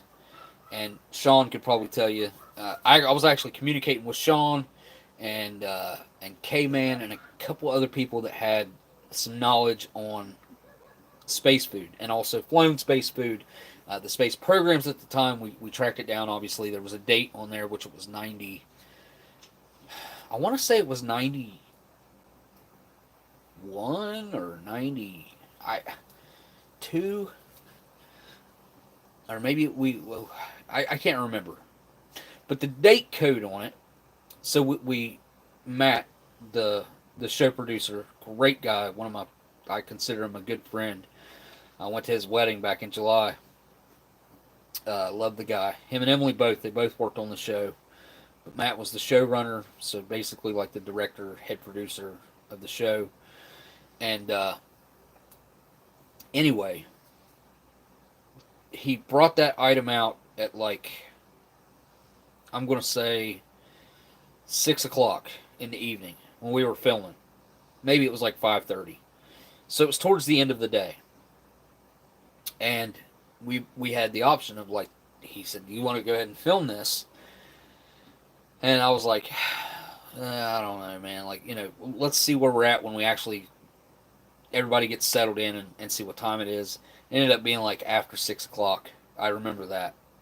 So if we had started filming it, we wouldn't have finished it that night. We would only been able to go to 7:30, 8 o'clock at the latest probably.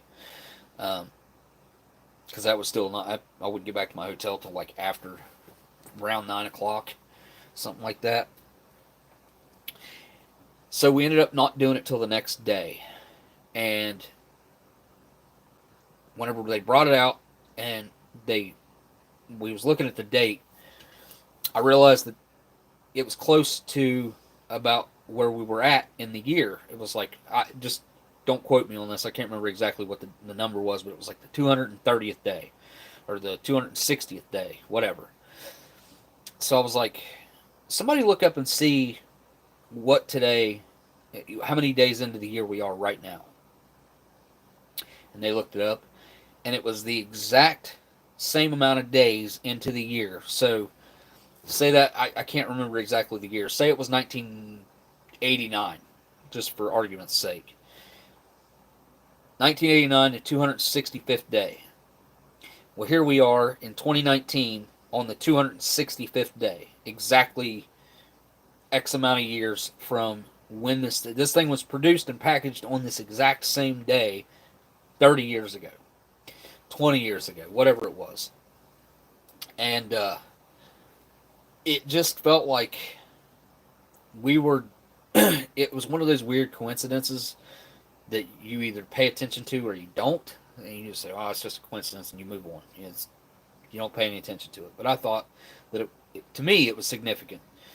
And then I started thinking, like, how many people have actually eaten food that has been flown to space and then came back to the Earth and still been edible? Like, there's not very much food that they've flown and brought back. Typically, they don't bring it back because that's more, it's just more crap that they're packing back. There's no point in it for them. Like, they don't need to bring the food back.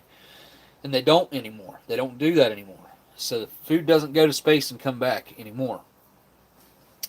So we had a setup to where we could rehydrate it, and we were going to be able to rehydrate it properly.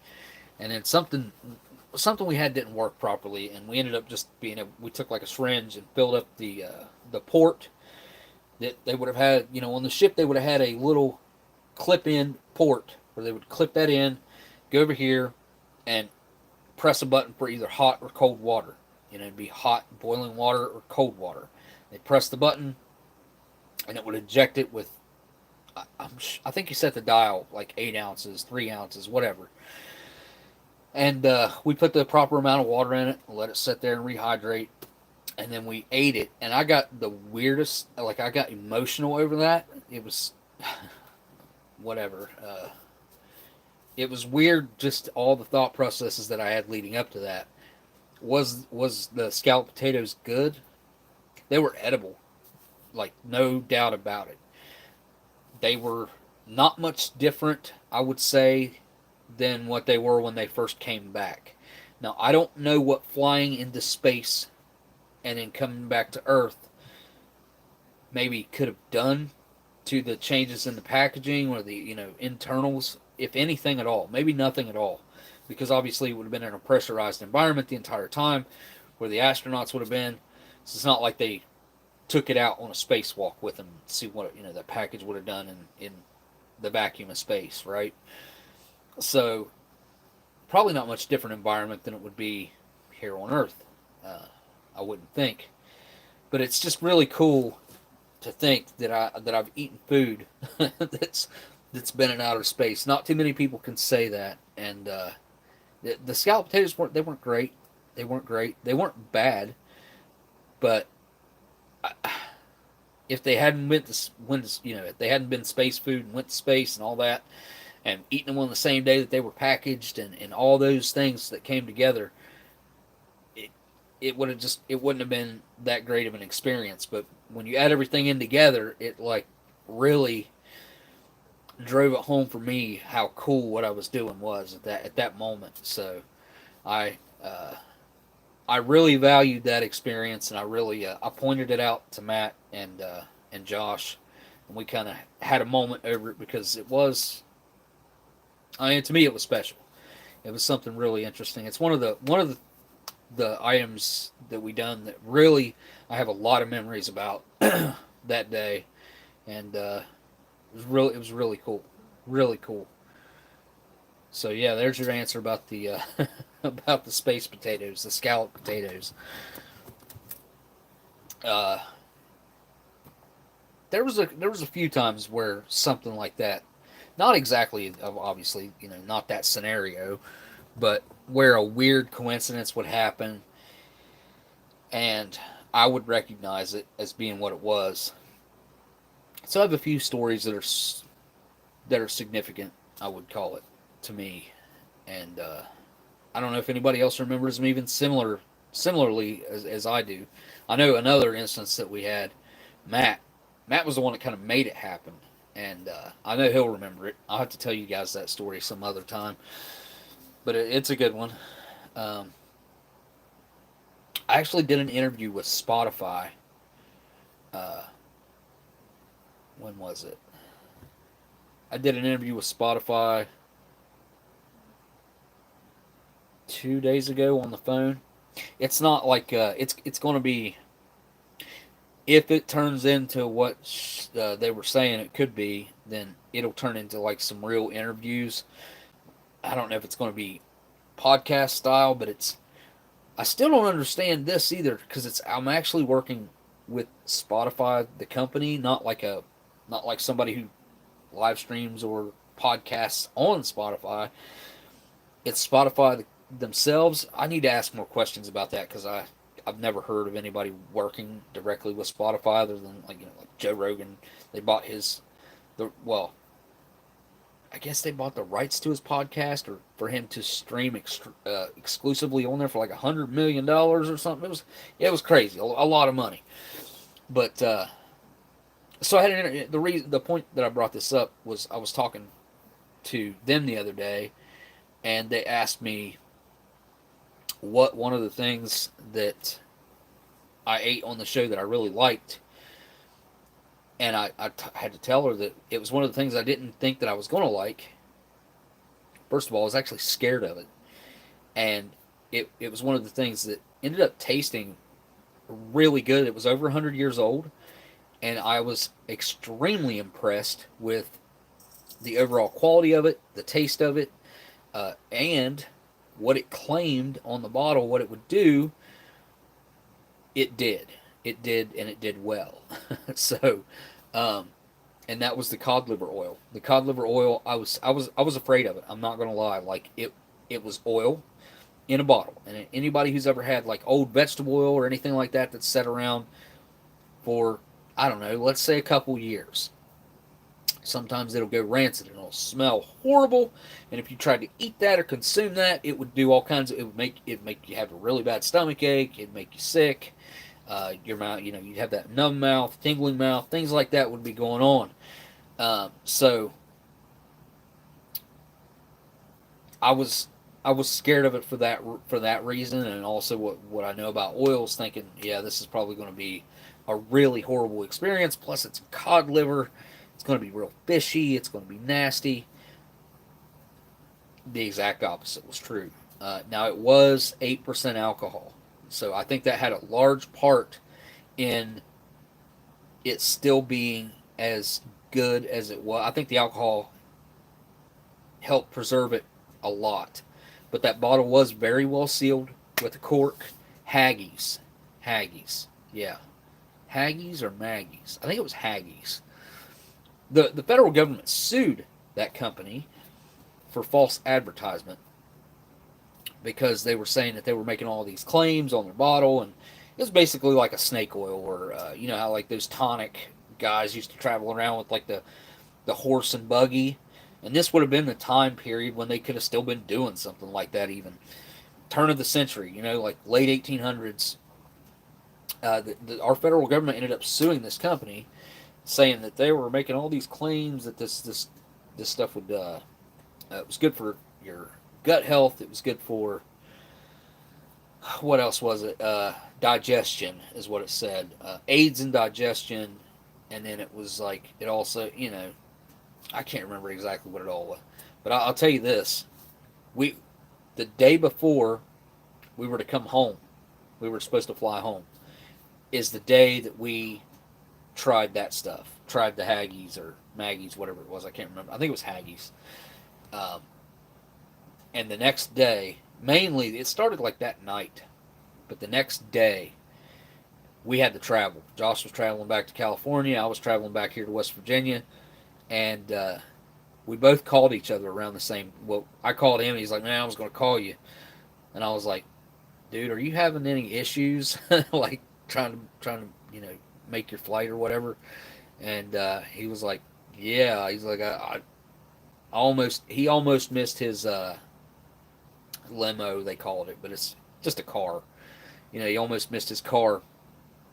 And what was weird is because I didn't almost miss mine. I was down there for it, but I had to tell my driver, like, dude, I've got to run up back to my room. if you think you got to leave before I can get back, then you're gonna have to leave, and that's I'll have to find another ride to the airport because I gotta go. So, and he ended up waiting on me, but he wasn't happy. He was upset with me, but wasn't nothing I could do about it. That stuff did what it said it would do. I'll put it that way. That was no joke. Uh, Fun, man. It was fun stuff. I had a lot of, I don't know. There were some long days, and it was difficult to get through sometimes. But the experience of it all, I tried to take it in as being a positive experience, and it was. It was a once in a lifetime opportunity, and I'm glad that I got to take part in it and meet all the great people that I met. A lot of those people I consider really good friends now. STR. I saw that and I thought SRT, Dodge Charger Challenger. Journeys, they make SRT Journeys. They make a lot of SRT does a lot of modifications. They did the Magnum, I think, didn't they? I think there was an SRT Magnum. There was an SRT. No, there wasn't. I was going to say Chrysler 300, but nope. All right. Well, I'm going to finish my meal. I'm looking forward to actually finishing this. I'm not like starving hungry or anything, but I am looking forward to finishing this. But that's got to, like I said, that's got to get heated back up because it's like weird. I'm going to put it over into a glass bowl and heat it up because you can't. If anybody ever tries to heat stuff up in Melmac like this, let me tell you from experience, don't do it. Don't microwave Melmac because it leaches out into the food and changes the entire flavor of it. It's, I'm sure, extremely not good for you. I'm sure there's a lot of stuff going on there that's a health hazard, but at the same time, like it ruins your food. So I highly advise against it if you ever do get in that area. Your Dodge van is an SRT. What? Since my insurance company won't let me have anything fun. Hang on a second. Is that really a thing? What kind of Dodge van do you have? I mean, obviously a Caravan, I would assume. Alright, you got me curious now. Is that something new they're doing? What are you saying? You know what I'm talking about? I've never seen one. Dodge Caravan SRT. What? Really? Hold up. I knew they made a sport Caravan. Local used Dodge SRT. Dodge Challenger starting at $5,995. Find great deals from pre-owned Dodge Challenger starting at $5,995. That cannot be right. Dodge Grand Caravan. Yeah, you've got me curious now.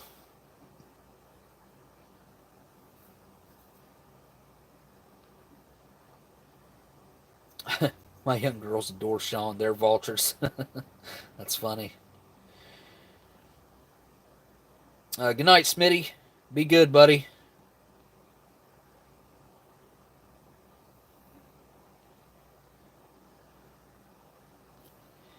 Get the kiddos to bed.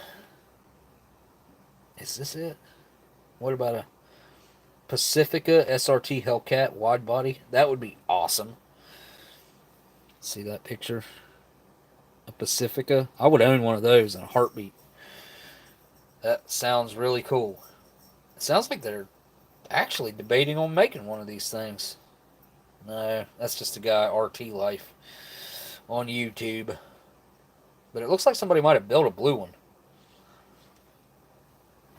There's a guy that's building an SRT, or it's a Hellcat wagon, Magnum, a Magnum.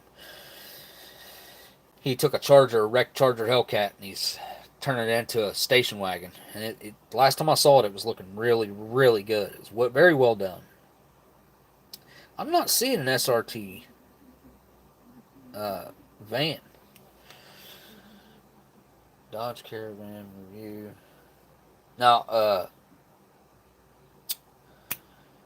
a Durango all day.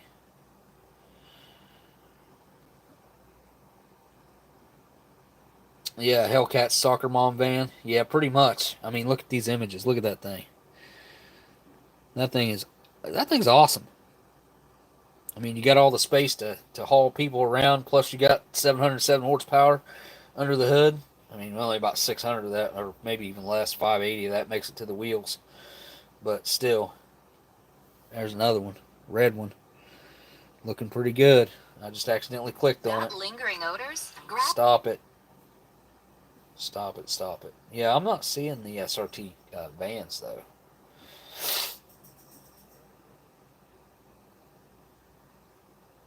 What is that thing? No way. Dodge Grand Caravan. That looks like a Challenger. There's no way that's right. Dodge Caravan SRT.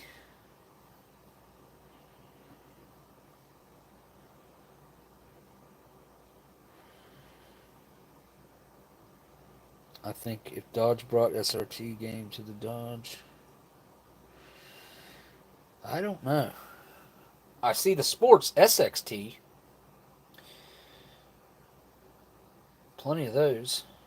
I see people that have wanted to emulate SRT. That van looks good for an '08. That's sharp, real sharp. Impressed with what they done with that actually. There's another picture of the same one right there.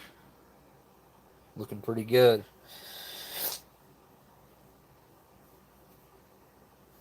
Pretty sure I got pictures on here. What the heck?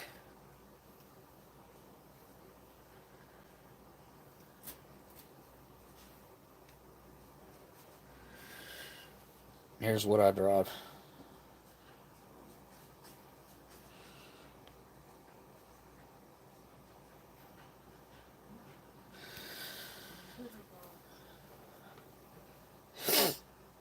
Oh, it's an SXT. Yeah. Yeah, it's a Sport. It's a Sport. Yeah. Yeah. See, SRT is a whole different company into itself. Well, I think they're a separate company, but like they'll send untouched, Charger or Challenger, either one, RTs, and then they'll modify them into Hellcats, into Scat Packs, or just SRT8s. They did that for a long time. So SRT, my dad, back in would have been like '99, he had a 5.9 RT Dodge truck that wasn't extended cab, and 99% of them at that time were extended cabs. It was yellow, and it was on the cover of Hot Rod magazine. He used to work for Mopar and drive the semi for Mopar, and I got to drive that thing back then, and that had to be one of the baddest vehicles on the road, as like a regular, everyday, daily driver type vehicle. Needs to have an Oldsmokey. Well, my license plate actually says Oldsmokey now, so I don't have a picture of that, but yeah, my license plate on the back. It's missing the E because you can only use I think it's, what is it, eight letters. I think it's, maybe it's 7 letters. Yeah, it's 8 letters. So, and it's OLDSMOKY. Yeah, pretty proud of this thing. One of these days I'll show it to you guys, like, for real. Pretty soon, actually.